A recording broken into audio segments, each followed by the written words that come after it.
तो आज की जो हमारी ये क्लास है Sanjay Gandhi post graduate institute of medical science से संबंधित में। साथ ही साथ एनटीए यूजीसी नेट के लिए भी ये क्लासेस इंपॉर्टेंट रहेगी सोशल वर्क में। एक बार म्यूट हो जाइए आप सभी लोग, क्योंकि किसी बच्चे के यहाँ से बैकग्राउंड आवाज़ आ रही है। तो हम बात कर रहे हैं इस समय यूनिट नंबर 7 पे, और यूनिट नंबर 7 आपसे कहता है मेडिकल सोशल वर्क और multi disciplinary medical social work. देखिए इसके बारे में मैंने आप लोगों को बता चुका हूँ मेडिकल सोशल वर्क क्या होता है। अब हम लोग थोड़ा सा चर्चा कर लेते हैं कि multi disciplinary medical social work क्या होता है। इसके बारे में कुछ इंपॉर्टेंट चीज़ है उसको देखेंगे और इसकी परिभाषा देखेंगे, इससे हमारा कॉन्सेप्ट क्लियर हो जाएगा। अगर हम इसी की हिंदी देखें तो इसका हिंदी में देखिए, अगर जब आपको पेपर आएगा वहाँ पे तो आप हिंदी इंग्लिश अवश्य करिएगा सभी लोग, ताकि आपको कोई दिक्कत ना हो, है ना। तो यहाँ पे आप देखें अगर सिलेबस में तो देख रहे हैं आप चिकित्सा समाजकार्य के बारे में बता चुका हूँ, इसकी अवधारणा परिभाषा, मेडिकल सोशल वर्कर की क्या क्या भूमिका है। मल्टी डिसिप्लिन चिकित्सा समाजकार्य का अर्थ और परिभाषा पढ़ेंगे, उसकी इम्पोर्टेंस को देखेंगे। फिर हम लोग आगे बढ़ जाएंगे, देखेंगे कि दुनिया में, भारत में और चिकित्सा समाजकार्य ऐतिहासिक विकास में क्या क्या उसका उदय हुआ, किस तरीके से इसका विकास हुआ। तो देखिए आपके सामने यहाँ मैं ओपन करता हूँ पहले multi disciplinary medical social work के बारे में। देखिए ये चीज़ तो आपको ये ध्यान रखना है सभी लोगों को। देखिए एक बात ध्यान रखिएगा, यहाँ आपके सामने जो डिसिप्लिन का मतलब बताया जा रहा है, एक प्रकार से पहले अनुशासन वाली प्रक्रिया बताई जा रही है। एक अनुशासन होता है और एक अगर हम बात करें तो अंतरा अनुशासिकता होता है। दो चीज़ें हमें देखने को मिलती है। यदि मैं समझिएगा, पहले मैं अनुशासन की बात कर लूँ आप लोगों से। देखिए यहाँ पे मैं लिख रहा हूँ अनुशासन, डिसिप्लिन। पहले परिभाषा जानिए, क्या डिसिप्लिन होता क्या है, डिसिप्लिन का मतलब क्या होता है, कोई जानते हैं आप लोगों में से?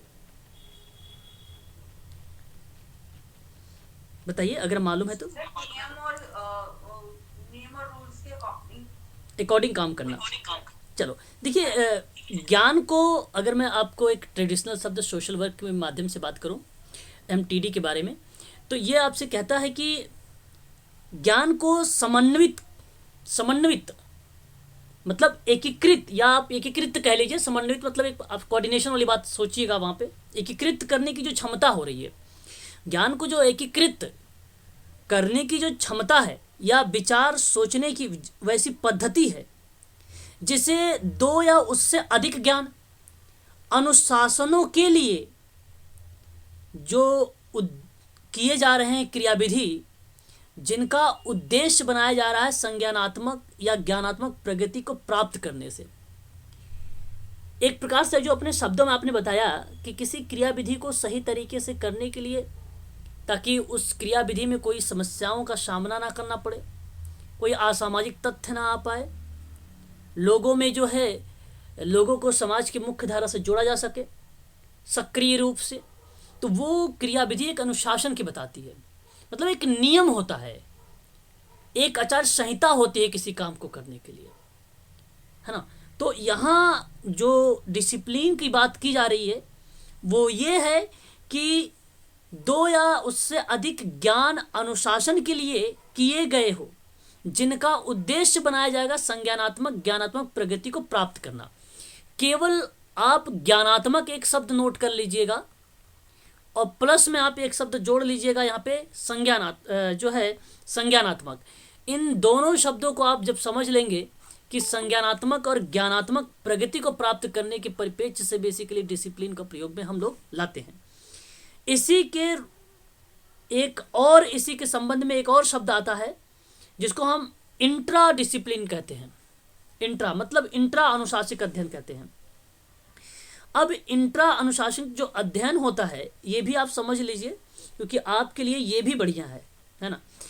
इंट्रा में बेसिकली क्या प्रक्रिया देखने को मिलती है कि केंद्र में व्यवहार या मानव व्यवहार का प्रकटीकरण करना। जब किसी एक अनुशासन विशेष ही किसी विषय क्षेत्र की अवधारणाओं, तथ्यों एवं प्रविधियों का जब आप समन्वय करते हैं, कोऑर्डिनेट करते हैं और उनके माध्यम से आप कार्य में प्रगति करते हैं, तो वो बेसिकली आपका अंतरा या इंट्रा अनुशासिक कहलाता है वो। ठीक है, तो आप इस चीज को ध्यान रखिएगा कि जब कभी आपसे बात कही जाए और वो दृष्टिकोण आपका बनाया जा रहा हो किसी रूपरेखा से, किसी दृष्टिकोण से, किसी मानव व्यवहार से, जहाँ सिद्धांत और प्रविधियों का प्रयोग करके एक कार्य को सफल बनाने की कोशिश की जा रही हो, तो जहाँ सिद्धांत विधि आएगी उसका प्रयोग इंट्रा में होगा। जहाँ आपका संज्ञान और ज्ञान आएगा उसका क्रिया विधि, हालांकि समस्या समाधान की प्रक्रिया है आपका इंट्रा, और समस्या समाधान की प्रक्रिया भी आपकी है डिसिप्लिन भी। तो एक डिसिप्लिन और एक इंट्रा डिसिप्लिन होता है। उसी के संबंध में हमारे सामने एक और शब्द आता है, वह शब्द है मल्टी डिसिप्लिनरी। अगर आपसे कोई पूछे ये क्या है, तो समाज कार्य में इसको मल्टी डिसिप्लिनरी को कहा जाता है, बहुविषयक कहा जाता है, हिंदी में बहुविषयक कहा जाता है। अब समाज कार्य में बहुविषयक होता क्या है, अगर ये आपसे कोई पूछे तो आप ये बताना कि इसका उद्देश्य होता है कि जो देखभाल की ज़रूरतें वाले जो व्यक्ति होते हैं उन व्यक्तियों के लिए व्यक्ति केंद्रित और समन्वित देखभाल और समर्थन प्रदान करता है ये मल्टी डिसिप्लिनरी। तो याद रखिएगा कि व्यक्ति केंद्रित होगा, तो जब व्यक्ति केंद्रित होगा तो कार्ल रोजर्स का नाम आता है। तो कार्ल रोजर्स भी मेडिकल सोशल वर्क में कहाँ लेकर आता है, बहुविषयक में, मल्टीपलरी, अगर हम बात करें मल्टी डिसिप्लिनरी की बात करें उसमें कार्ल रोजर्स का नाम आता है, क्योंकि ये कहता है कि व्यक्ति केंद्रित हो और समन्वित, मतलब होता है कि बराबर उसका देखभाल हो, यानी उसको समाज के मुख्य धारा से जोड़ा जाए, उसकी समस्या का समाधान किया जाए। ये दूसरी बात ध्यान रखिएगा। तीसरी बात ध्यान रखिएगा कि समर्थन प्रदान किया जा सके। समर्थन मतलब आप उसकी मदद कर सके, वही आपकी क्या होती है, मल्टी डिसिप्लिनरी होती है। अब इस चीज़ तो समझ में आ गया। अब इसी को थोड़ा सा और समझते हैं। इसमें अगर हम बात करें बहुविषयक में, तो नाम शब्दों से पता चल रहा है बहु, बहु का मतलब मल्टी से है। मल्टी का मतलब ये हुआ कि कई लोग होंगे यहाँ पर। तो आप ये समझ लीजिए कि अध्ययन के दौरान में जब कोई क्लाइंट है या समूह है या समुदाय है, जब आप उसका अध्ययन करते हैं तो उस अध्ययन के एक से अधिक अनुशासन को बनाना रखना या क्षेत्र को जोड़ना या उनको शामिल कर लेना। तो भाई जाहिर सी बात है मल्टी डिसिप्लिनरी में इसका मतलब हो गया कि आप जब अध्ययन एक व्यक्ति का कर रहे हैं तो उसमें एक से अधिक अनुशासन होंगे, तो जाहिर सी बात है मल्टीपल हो जाएगा। क्षेत्र को अगर आप अधिक से जोड़ेंगे तो जाहिर सी बात है मल्टीपल हो जाएगा, है ना। और उसके अंतर्गत जो क्रियाविधि शामिल करेंगे तो वो भी मल्टी डिसिप्लिनरी हो जाएगा। तो बेसिकली यहाँ पे किसी सेवार्थी के उपचार के लिए आप चिकित्सकों की बात कर सकते हैं, इसमें पोषण विशेषज्ञों की बात आप कर सकते हैं, इसमें यहाँ तक कि अगर मैं बात करूँ तो मनोवैज्ञानिकों की बात कर सकते हैं आप। मैं बहुवचन में बात कर रहा हूँ मल्टी के परिप्रेक्ष्य में। प्रशिक्षकों की आप बात कर सकते हैं, स्त्री रोग विशेषज्ञों को भी आप जोड़ सकते हैं। तो यह एक बहुविषयक दृष्टिकोण की आवश्यकता होती है। तो बहुविषयक दृष्टिकोण क्या है आपके पॉइंट ऑफ व्यू से, तो कह देना कि एक सेवार्थी के लिए उपचार में जो लाई गई क्रियाविधि है, लाइक चिकित्सक, अगर आप काम कर रहे हैं क्रियाविधि के माध्यम से चिकित्सक को जोड़ रहे हैं वहाँ पे, मतलब मैनेजमेंट की प्रक्रिया के माध्यम से समाज की मुख्य धारा से जोड़ रहे हैं, तो इसलिए उस सेवार्थी के लिए एक ज़रूरत हो सकती है चिकित्सक को, एक ज़रूरत हो सकती है पोषण विशेषज्ञ को, एक ज़रूरत हो सकती है मनोवैज्ञानिकों की, एक ज़रूरत हो सकती है प्रशिक्षकों की, स्त्री रोग विशेषज्ञ की, थेरेपिस्टों की। तो आप ये बात कह सकते हो कि ये मल्टी विषयक है, और उसमें अगर हम बात करें तो एक टीम के माध्यम से फिर काम किया जाता है। और ये क्रियाविधि अध्ययन के दौरान होती है या स्टडी के दौरान, जब आप लगाते हैं मैनेजमेंट की प्रक्रिया कि भाई इसको क्या क्या चीज़ की ज़रूरत है, तब आपको ये सारी चीज़ें की ज़रूरत पड़ती है हमें। क्या इतनी बात समझ में आप लोगों को आई? एक बार मुझे कंफर्म कर दीजिए। Yes sir.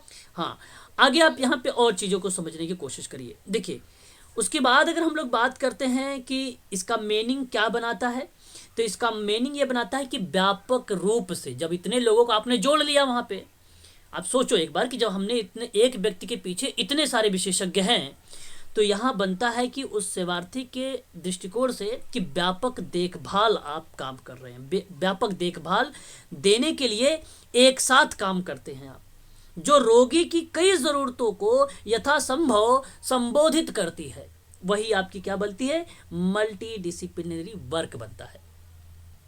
बस इतनी बात आपको समझ में आ गई तो आप समझ गए हैं MTD क्या होता है, MDT। ठीक है, तो यहाँ पे आप देखिए जरा, कि एकीकरण करने के लिए महत्वपूर्ण क्यों है। बहुविषयक टीम में जटिल देखभाल आवश्यकता वाले जो व्यक्ति होंगे, जटिल मतलब समझ रहे हो आप, सीवियर टाइप में जो आते हैं, कुछ केसेस आपने देखे होंगे। जैसे देखो, अगर मैं एक एग्जांपल के समझाता हूँ, आपने आईडी जानते हो, आईडी मल्टी इंटेलेक्चुअल डिसेबिलिटी जानते हो, कितने लोग जानते हो बताओ जरा, इंटेलेक्चुअल डिसेबिलिटी जी सर। जानते हो आप लोग? ओके, जो इंटेलेक्चुअल डिसेबिलिटी होता है, इसको शुद्ध में अगर बात किया जाए तो इसको कहा जाता है दिव्यांग व्यक्ति है एक प्रकार का। ये बौद्धिक अक्षमता वाला व्यक्ति है। और यह व्यक्ति भी अगर आप देखते होंगे तो इसकी कई कैटेगरीज होती हैं। जैसे अगर मैं बात करूँ, सीवियर होगा, पहले प्रोफाउंड होता है, फिर सीवियर होता है, फिर मॉडरेट होता है, फिर माइल्ड होता है, फिर बॉर्डर लाइन होता है, फिर जनरल होता है। ये मैंने आईक्यू के आधार बताया है। तो जहाँ अगर आप जब प्रोफाउंड की बात करते हैं, प्रोफाउंड वाले बच्चे वो होते हैं इंटेलेक्चुअल डिसेबिलिटी वाले जो दूसरों पे आश्रित होते हैं। और सीवियर वाले वो होते हैं, ये तो हालांकि उस पे होते हैं, परंतु इनको जो दैनिक दिनचर्या होती है, उठना सोना बैठना खाने वाले, ये वाला जो है आप एक्टिविटी करवाते हैं इसमें सीवियर वाले में। तो आप देख रहे हैं किस तरीके से इनकी आईक्यू के आधार पे, जो कैटेगरी के आधार पे मैं बता रहा हूँ कि इस टाइप की जो है व्यक्ति पाए जाते हैं आईडी वाले, है ना। तो जो अब अगर मैं सीवियर वाले पे काम करूंगा जब ना, तब मुझे जरूरत पड़ती है मल्टी विषयक वाले पर। मेडिकल सोशल वर्क में जब बहुविषयक प्रयोग तब करता है जब सीवियर का कोई क्लाइंट मिल जाता है, सीवियर वाला। और सीवियर वाले का मतलब यह है कि दूसरे पर आश्रित तो होगा, परंतु इसको ट्रेनिंग के माध्यम से क्या किया जाता है, ठीक किया जाता है। किसके माध्यम से? ट्रेनिंग के माध्यम से। ये बात आप लोग ध्यान रखिएगा, है ना। तब यहाँ पर आप क्या करेंगे, उसके लिए अगर हम बात करें, उसकी जरूरतों को पूरा करेंगे और स्वास्थ्य और देखभाल सेवाओं का आयोजन और समन्वय के लिए तंत्र बनाएंगे। इसके लिए एक आईसीपी का नाम तो आपने सुना होगा ना, जो इंडिविजुअल केयर प्लान होता है, अभी मैं बताऊंगा उसको कैसे आप फिल करोगे, चर्चा करेंगे इस पर भी हम लोग। ये आईसीपी जो यूज होता है बेसिकली ज्यादातर 99% जो यूज होता है वो मल्टी में यूज होता है। किसमें होता है? मल्टी डिसिप्लिनरी में यूज होता है, इसमें किया जाता है। टीम संयुक्त रूप से देखने का आकलन, अच्छा ऐसा नहीं कि उसमें नहीं किया जाता, उसमें भी किया जाता है, ऐसी बात नहीं, लेकिन ज्यादातर हम जो यूज करते हैं ये इसी में करते हैं सीवियर में। योजना और प्रबंधन करने के लिए, देखिए जब कभी आप सेवार्थी की बात करते हैं कि भाई सेवार्थी सीवियर टाइप का है, तो ऐसे में टीम क्या करती है, उसकी देखभाल का आकलन करेगी।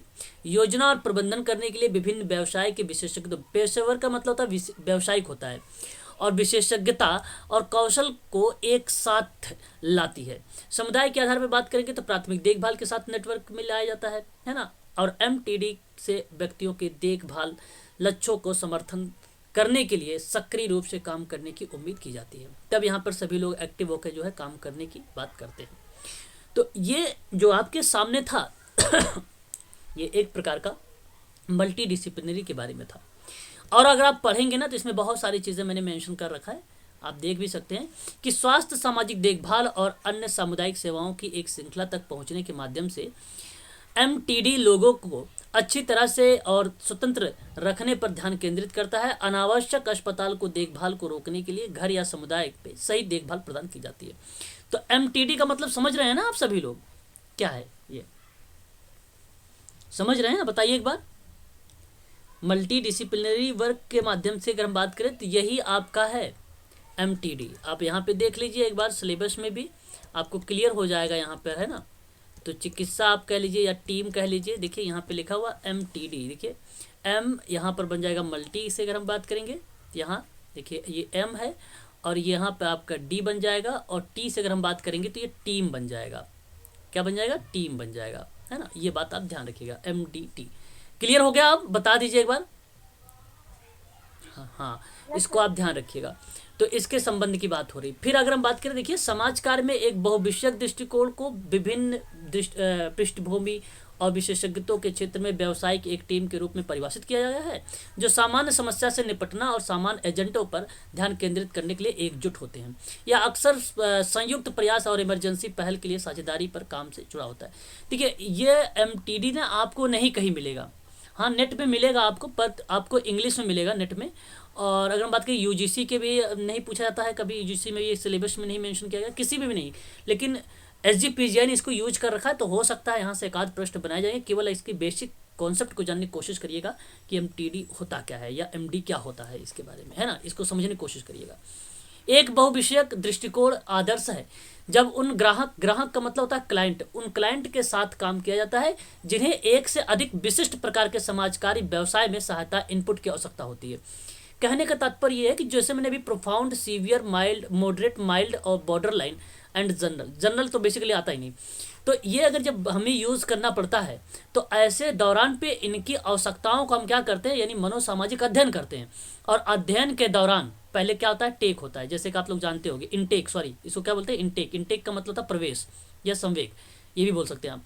तो उसके बाद आप अध्ययन करेंगे, और जब आप अध्ययन की प्रक्रिया आप स्टार्ट करेंगे तो वहाँ पर देखिए कि उसकी क्या क्या ज़रूरतें हैं। लाइक हो सकता है एक बच्चा है, सपोज मैं एग्जाम्पल दे रहा हूँ, समझिएगा, एक बच्चा है वो सीवियर टाइप का है, उसके अंदर देखिए वो बोल नहीं पाता है, तो यानी उसको स्पीच की दिक्कत है।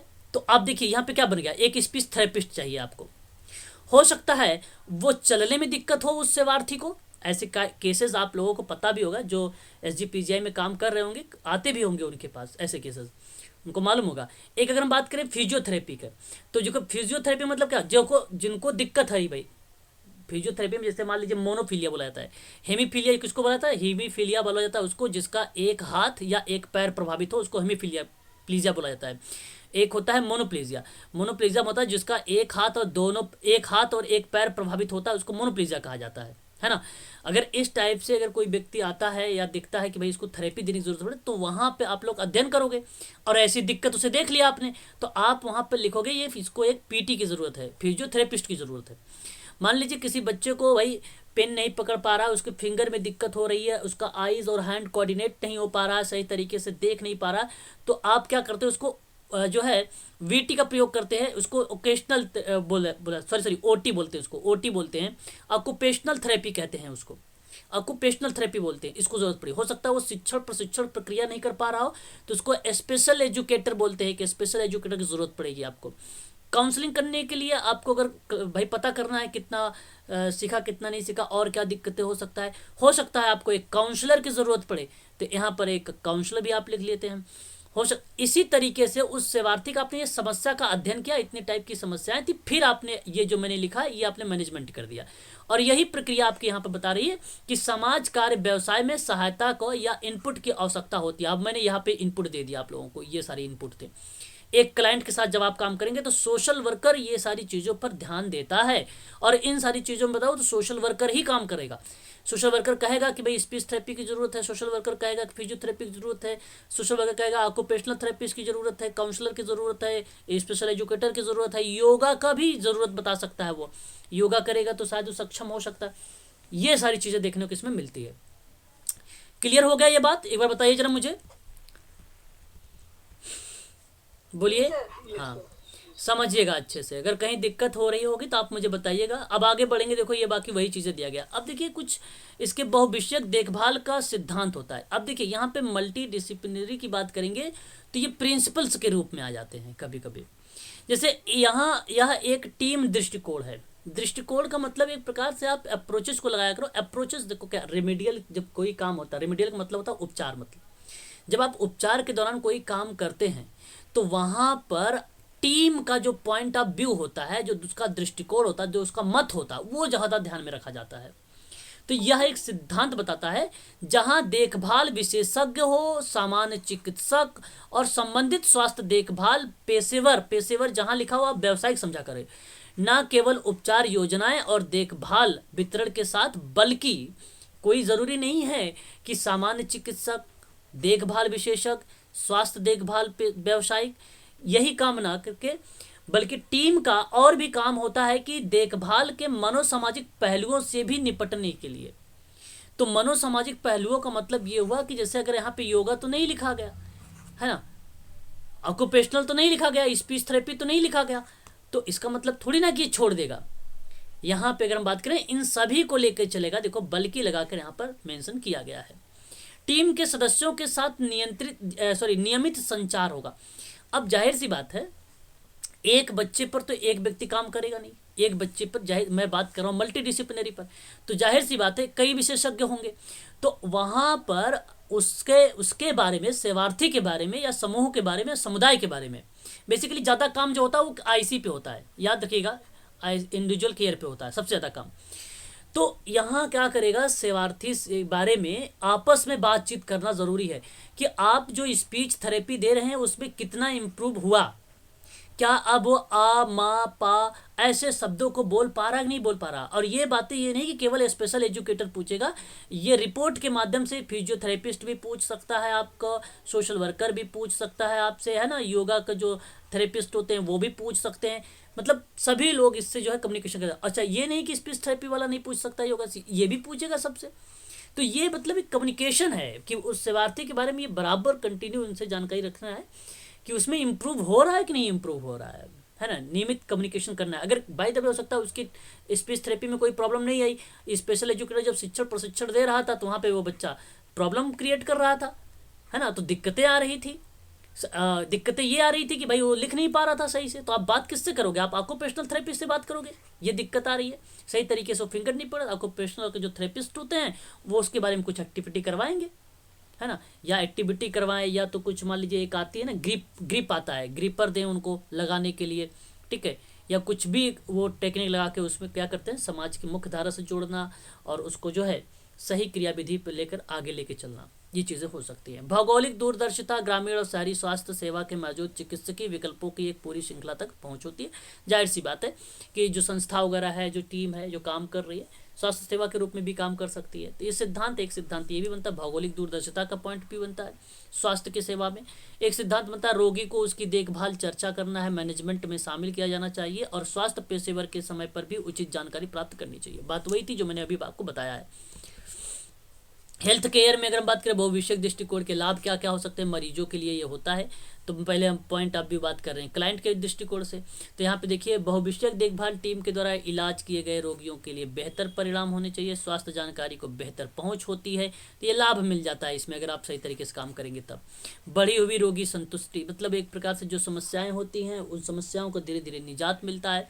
बेहतर उपचार और गुणवत्ता की देखभाल भी हो जाती है, क्योंकि कई लोग होते हैं इसमें। निदान में या निदान से उपचार तक एक छोटी सी अवधि होती है, क्योंकि कई लोग होते हैं जल्दी इंप्रूव होता है आईसी में, किसमें, आईसी में, ठीक है, याद रखिएगा, इंडिविजुअल केयर में। इसी को आईसीपी भी हम यूज़ करते हैं प्लान में। नैदानिक अभ्यास दिशा निर्देशन के अनुसार जो होता है देखभाल प्राप्त करने की संभावना है, जिसमें मनोसामाजिक समर्थन भी शामिल रहेगा। स्वास्थ्य पेशेवर या स्वास्थ्य व्यवसाय के लिए भी होगा, बेहतर देखभाल समन्वय होगा, बेहतर रोगी परिणाम मिलेगा, मतलब रोग का उस व्यक्ति का, क्लाइंट का। सुव्यवस्थित उपचार मार्ग और सेवाओं को दोहराव में कमी आएगी, स्वास्थ्य विशेषज्ञ के लिए अधिक शैक्षिक अवसर भी मिलेगा। तो ये चीज़ें आप यहाँ पे देख सकते हैं। यहाँ देखिए एक व्यक्तिगत देखभाल योजनाएं हैं, जिसको मैं अभी आपसे बोल रहा था, आईसीपी। ये क्या होता है, व्यक्तिगत देखभाल योजना जो होता है आईसीपी, बच्चों के समग्र विकास को सुनिश्चित करने के लिए प्रत्येक बच्चे के लिए तैयार की गई एक योजना होती है।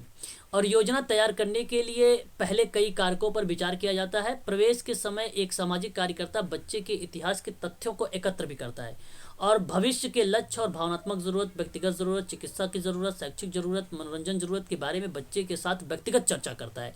और बच्चे के इतिहास का मूल्यांकन करने के बाद बच्चे के शारीरिक और भावनात्मक और मानसिक विकास के सभी पहलुओं को कवर करता है और उसके विस्तृत एक योजना तैयार करती है। उसी को हम लोग क्या बोलते हैं, आईसीपी बोलते हैं। आईसीपी एक बार आप लोगों को मैं यहाँ पे दिखा भी देता हूँ, ताकि देखिए एक बार। हाँ, अब देखिए ये जो आईसीपी है ना, ये बेसिकली एक प्रकार से अगर हम बात करें तो ये फॉर्म है। इस फॉर्म में हम ना एक डिटेल भरते हैं, है ना। ये जो फॉर्म है इसमें हम डिटेल लेते हैं बच्चे के बारे में, पूरी ब्यौरा इसके अंदर हम लिखते हैं, क्या क्या चीज़ें हैं आप देख सकते हैं। पर्सनल डिटेल, बेसिकली जो आपका आइडेंटिफिकेशन डेटा होता है वो केस पर ही आधारित होता है। तो इसके अंतर्गत बहुत क्रियाविधि आती है। बेसिकली जो मेन हम लोग यूज करते हैं सोशल वर्क में, कोई भी फॉर्म में, तो वो नेम यूज़ करेंगे, डेट ऑफ बर्थ यूज़ करते हैं। जैसे देखो नेम लिखा हुआ है, डेट ऑफ बर्थ लिखा हुआ है, फिर एज भी हम यहाँ पे लिख सकते हैं, है ना, एज भी होता है। और सेक्स मेल फीमेल है, क्या है, father's name, mother's name, nationality, religions और कास्ट, है ना। Language spoken, basically language spoken में देखिए दो लैंग्वेज होती हैं यहाँ पे। एक यहाँ पे जब आप कभी लैंग्वेज वगैरह के बारे में फील करें, भरें, तो घर पे कौन सी लैंग्वेज बोल रहा है और अगर विद्यालय जा रहा है, बाहर जा रहा है, तो वहाँ पे कौन सी लैंग्वेज का प्रयोग कर रहा है। तो दोनों लैंग्वेज को लिखना पड़ता है। बेसिकली ज़्यादातर हिंदी लिखते हैं, तो खड़ी हिंदी जो यूज़ होती है, तो जैसे हम लोग यूज करते हैं वो खड़ी हिंदी में, तो मतलब शुद्ध हिंदी उसको बोला जाता है। और एक होता है भोजपुरी वगैरह, तो जो मातृभाषा होती है, मातृभाषा हमारा हिंदी है, लेकिन घर पे जैसे नहीं, तो बिहार की बात करें तो अवधी और मैथिली, यूपी में हाँ क्षेत्रीय, सॉरी हाँ क्षेत्रीय भाषा का भी आप यहाँ पे यूज कर सकते हैं घर पे कर रहा है तो, है ना, वो चीज़ें आप यहाँ पे मेंशन कर सकते हैं। अच्छा यही नहीं, आपको मैं अगर बता दूँ एक चीज़ और, कि इसमें जो है फादर का जो है ऑक्यूपेशन भी लिखेंगे, आप मेंशन करेंगे। मदर का भी ऑक्यूपेशन क्या होता है, ऑक्यूपेशन मतलब व्यवसाय होता है क्या है, उसको लिखेंगे। और गार्जियंस का भी नाम, उस बच्चे का गार्जियंस कौन है, गार्जियंस के भी ऑक्यूपेशन लिखेंगे। रिलेशनशिप टू द केस मतलब अभिभावक और संरक्षक, अभिभावक या संरक्षक के शरणार्थी के साथ क्या संबंध है, माता पुत्र के है या पिता पुत्र का है या माता पुत्री, नाती नाती नाना, ये सारे शब्दों का आप भी यहाँ पे मेंशन करते हैं, ये सारी चीज़ें भी। लेवल ऑफ एजुकेशन की बात करें तो एजुकेशन हमें ये दिखना है कि कौन से में एजुकेशन मतलब कहाँ तक है उसकी एजुकेशन, अगर वो पढ़ रहा है तो भी आप लिख सकते हैं, कौन सी क्लास में है। जैसे अगर आप एडल्ट में बात करेंगे तो जाहिर सी बात है हायर एजुकेशन में आ जाता है। सीवियर प्रोफाउंड की बात करते हैं तो प्री प्राइमरी, प्राइमरी वाला जैसे शब्दों का हम लोग यूज करते हैं एजुकेशन के पॉइंट ऑफ व्यू से, है ना। ये सारी चीज़ें हमें फिर मिल जाती है। फिर और भी चीज़ें मिलेंगी, आप देख सकते हैं यहाँ पे। यहाँ देखिए कैटेगरीज वगैरह भी होती है, एरिया आपका जो है कॉन्सर्न होता है। फिर यहाँ पे अगर हम बात करें तो प्रोसीड इंटरवेंशन होता है, तो child expectation from care and protection. तो ये कैटेगरीज है, एक प्रकार से हेल्थ के संबंध में है, न्यूट्रिशन के संबंध में है, इमोशनल के संबंध में है, एजुकेशनल के ट्रेनिंग नीड के संबंध में, किस पॉइंट ऑफ मतलब टोटल मिला जुला का आप ये करंट लेवल उसका क्या है, ऐसे मतलब करंट लेवल क्या है उसका, ठीक है, किस में कौन सी ये जो एरियाज बनाई गई है, आप इंटरवेंशन के एरियाज हैं। इंटरवेंशन मतलब हो गया एक प्रकार से हस्तक्षेप वाली एरिया, आप इन पे काम करने वाले हैं, तो इसलिए आप इसको यूज करेंगे, है ना। अच्छा वहाँ पे अगर हम बात करें डेटा में एड्रेस वगैरह भी आप मेंशन करेंगे, ऐसा नहीं कि एड्रेस नहीं मेंशन करेंगे।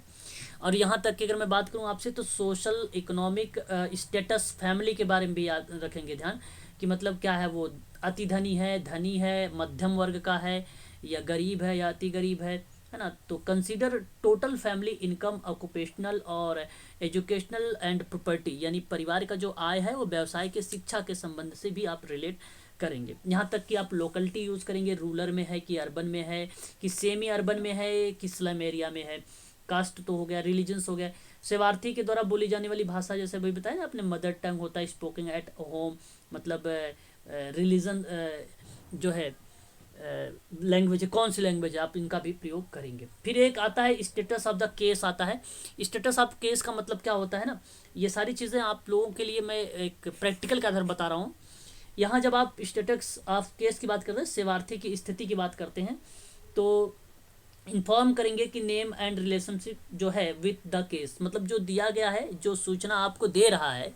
तो हो सकता है कभी कभी क्लाइंट ऐसे होता है कि क्लाइंट साथ में आता है, वो कुछ रिस्पॉन्स नहीं करता, तो उसके साथ कोई ना कोई आता है, तो उसका नाम यहाँ तक मेंशन किया जाता है कि भाई सेवार्थी के साथ जो संबंध बना है, नाना नानी का बना है, सॉरी नाना और नाती का बना है, ठीक है, माता पुत्र की बना है, तो वहाँ पे माता हो जाएगी। फिर याद रखिएगा ये चीज़ें, क्योंकि स्टेटस ऑफ द केस है, ये सेवार्थी की स्थिति कौन बता रहा है, तो वो जरूरी मेंशन करना होता है, क्योंकि अगला बंदा तभी समझ पाएगा, है ना, जब आप फॉर्म में फिल करके रखेंगे तब।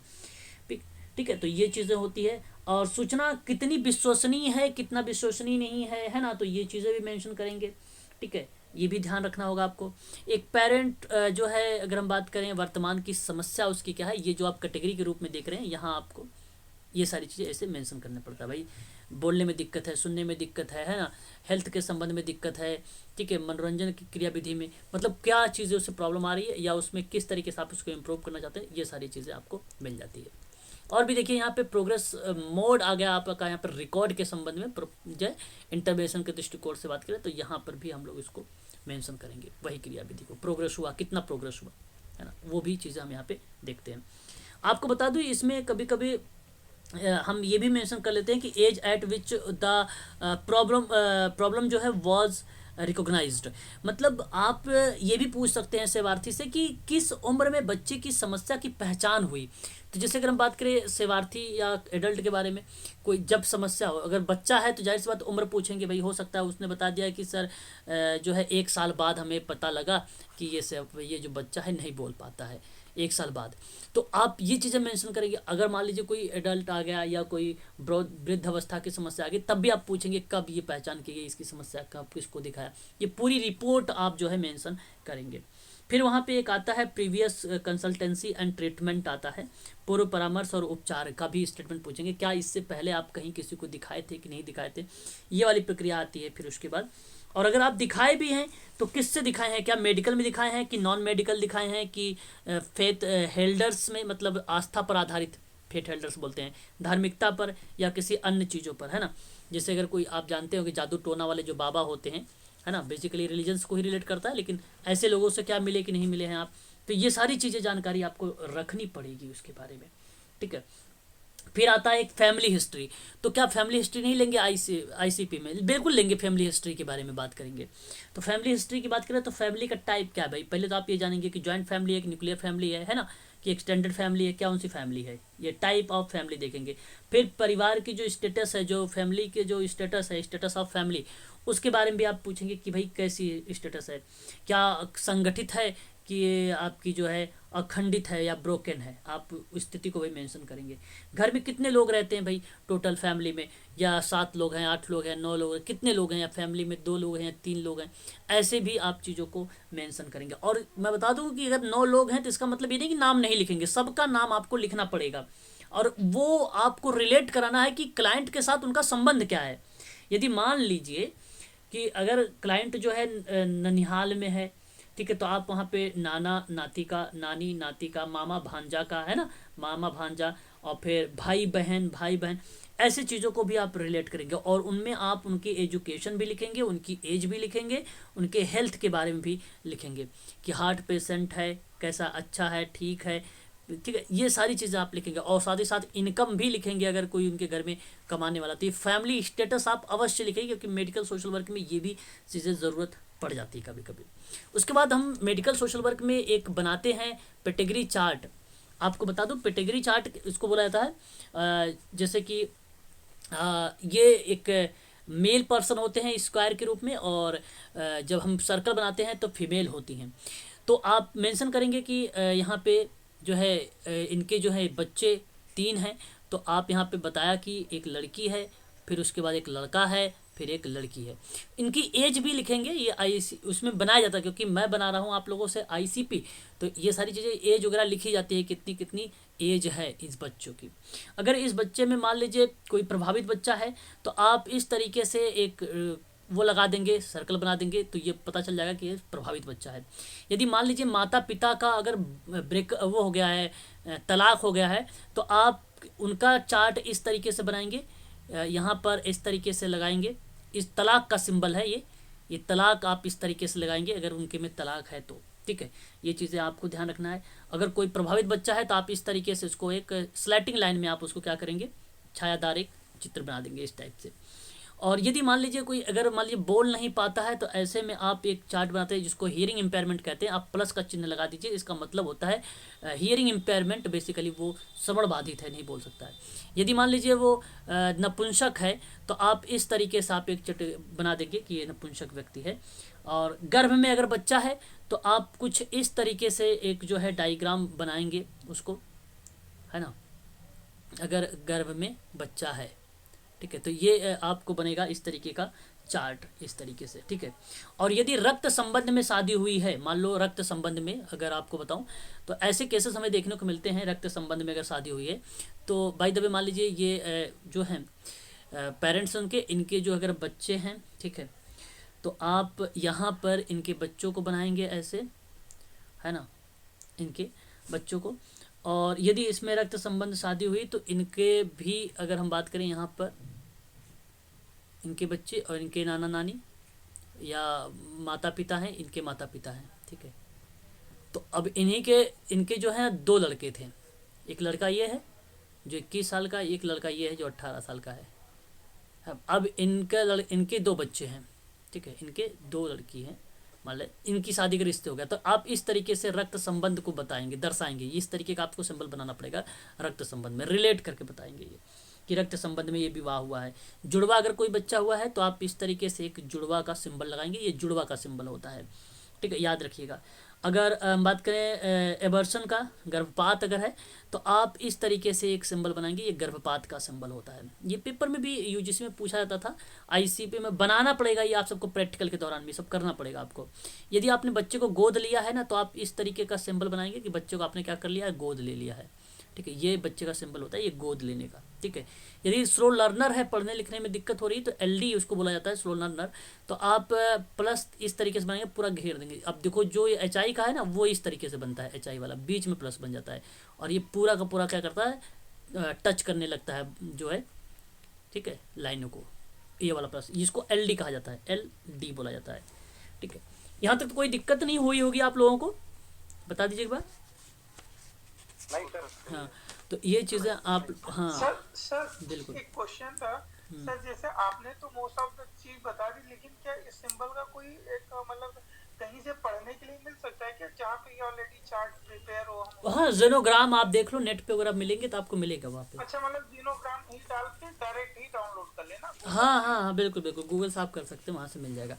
मैंने तो आपको ये बता दिया कि जो आईसीपी में यूज़ होता है ना, हम लोग ऐसे ही यूज़ करते हैं आईसीपी में। हाँ, आप वहाँ पे भी आप देखेंगे तो आपको पता चलेगा, सारी चीज़ें वहाँ से मिल जाएगा। ठीक है, यदि मान लीजिए कोई लड़का या लड़की एक्सपायर कर जाती है, तो आप सीधा इस तरीके से बना के क्रॉस मार देंगे, इसको बोलते हैं एक्सपायर कर गया वो। ठीक है, तो ये आप क्रॉस मार देंगे कि बच्चा उनका एक्सपायर कर गया है। ठीक है, तो ज़्यादातर बेसिकली आपसे अगर कोई पूछा था, एक गोद लेने को लेकर पूछा जाता है, एबॉर्शन पूछा जाता है, और एज करके महिला, मृतक महिला, और जो है मृतक पुरुष। ठीक है, ये पूछा जाता है पेपर में, यूजीसी में आया हुआ था ये पेपर में। ठीक है, अगर आपसे मेडिकल सोशल वर्क में पूछा जाएगा तो यही चांसेस बन सकता है, यही पूछा है। बाकी और इसमें कोई ऐसा नहीं है कि कोई टफ चीज़ें अगर आई हो जो आपको ना समझ में आए, सारी चीज़ें इजी हैं। ठीक है, चलो आगे बढ़ते हैं। और इसके बाद यही बात ख़त्म नहीं होती, और भी चीज़ें इसमें हम करते हैं। जैसे हम ये भी जानते हैं कि भाई कि उसके अंतर्गत जैसे फैमिली हिस्ट्री में मेंटल इलनेस या मेंटल रिटार्डेशन या मेंटल जो है एपिलेप्सी या अनदर कोई ऐसी बीमारी अगर है उसके घर में, या उसके अनुमानसिकता को जब हम जांच वगैरह करते हैं कि उसके घर में भी कोई ऐसा बच्चा तो नहीं है, तो उसके लिए हमें एक और कॉलम जानकारी लेना पड़ता है कि उसके घर में कौन से। तो आप ये भी लिख सकते हो कि family history of mental illness और intellectual disabilities and epilepsy and another कोई अदर बीमारी हो गया, या हाइड्रोफोबिया, या जो भी कोई बीमारी है, हीमोफोबिया, और या कोई डिजीज़ ऐसा हो, वो भी आप मेंशन कर सकते हैं। फिर उसके बाद अब हम आते हैं पर्सनल डिटेल पे। अब हमारी कहानी यहाँ से स्टार्ट होती है। बेसिकली जब हम पर्सनल डिटेल की बात करते हैं तो ये चीज़ आप ध्यान रखिएगा, पर्सनल हिस्ट्री में हम पहले प्रीनेटल की बात करते हैं। प्रीनेटल हिस्ट्री जब लेते हैं तो जन्म पूर्व का इतिहास में हम ये जानते हैं कि गर्भपात कराया था या नहीं, या अटेम्प्ट अबॉर्शन हो जाए, या फिर उसके बाद अगर हम बात करें स्वतः गर्भपात हो जाना, रक्त समूह असंगतता की बात करना। रक्त समूह जो असंगतता होता है वो बेसिकली आरएच इनकम्प्लीटली बताता है। आरएच एक फैक्टर होता है, उसको बताता है रक्त समूह में। डायबिटीज़ है, मतलब क्या था, प्रीनेटल की बात कर रहा हूँ तो जाहिर सी बात है ये बातें मैं बता रहा हूँ माँ के परिप्रेक्ष्य में, है ना। तो ब्लीडिंग ड्यूरिंग लेट प्रेगनेंसी, है ना, प्रसव के लेट होने के कारण रक्त का ज़्यादा गिरना, ये भी एक प्रकार का रीज़न बन जाता है बच्चे को दिक्कत या क्लाइंट को लेकर दिक्कत। ठीक है, न्यूट्रिशन या ट्रॉमा, या आप जो है जॉन्डिस, है ना, ये इत्यादि बहुत सारी चीज़ें। एक फेटल मोमेंट होता है। फेटल मोमेंट जानते हो आप लोग? फेटल मोमेंट, गर्भ में बच्चे की जो गति होती है उसको फेटल मोमेंट कहा जाता है ना। तो एक दिन में अगर सामान्यतः अगर पेपर पूछा जाए, एक दिन में 9 बार जो है बच्चा गति करता है सामान्यतः, है ना। आई थिंक है ना भाई, सही बात है नहीं, बताओ ऐसा? हाँ, एक बार में, एक दिन में 9 बार। तो अगर मान लो एक नॉर्मली अगर ये किताबों में लिखा हुआ है ना, तो अगर इस तरीके अगर मान लीजिए नहीं कर रहा है मोमेंट, 2 बार कर रहा है, 3 बार कर रहा है, क्या दिक्कत है, तो वहाँ पे आपको ये मेंशन करना पड़ता है। एक रीज़न बना देता है, ये रीज़न बना देता है। ऐसे में प्रीनेटल हिस्ट्री हमें देखनी पड़ती है, ये सारी चीज़ें, है ना। इन्फेक्शन है कि नहीं। फिर एसटीडी एक होता है, एसटीडी मतलब यौन संबंधी रोग होता है एसटीडी, है ना। ठीक है, very good, very good, very good. हाँ, ये होता है। फिर उसके बाद अगर हम बात करें तो एक ड्रग्स होता है, निकोटीन होता है, अल्कोहल होता है ना, ये सारे, और बहुत सारे एक हानिकारक दवाइयों का सेवन होता है ना। ये अगर यदि कोई ले रहा था ऐसी दवाइयों तो आप वहाँ पे मेंशन कर सकते हैं। तो ये बात थी प्रीनेटल के बारे में। फिर उसके बाद एक आता है नेटल, हम बोलते हैं नेटल के साथ साथ नियोनेटल भी बोलते हैं। ये सारी चीज़ें मेडिकल सोशल वर्क में यूज़ होता होगा, है ना, होता होगा, नहीं होता है। तो यहाँ पे अगर हम बात करें तो जैसे प्रसव डिलीवरी प्लेस हम मेंशन करते हैं, क्या पहले मेंशन करते हैं, डिलीवरी प्लेस मेंशन करते हैं, प्लेस कि भाई घर पे हुआ कि हॉस्पिटल में हुआ कि अदर या नॉट, तो हमें पता ही नहीं कहाँ पे हुआ। तो अगर ये चारों ऑप्शन में से कोई आप यहाँ पे फिल कर सकते हैं। टर्म अगर हम बात करें, जन्म की अवस्था क्या थी, क्या पूरे समय पर हुआ था, फुल टाइम पर हुआ था, या समय से पहले हो गया था, या पूरे समय के बाद हुआ, या आपको मालूम ही नहीं।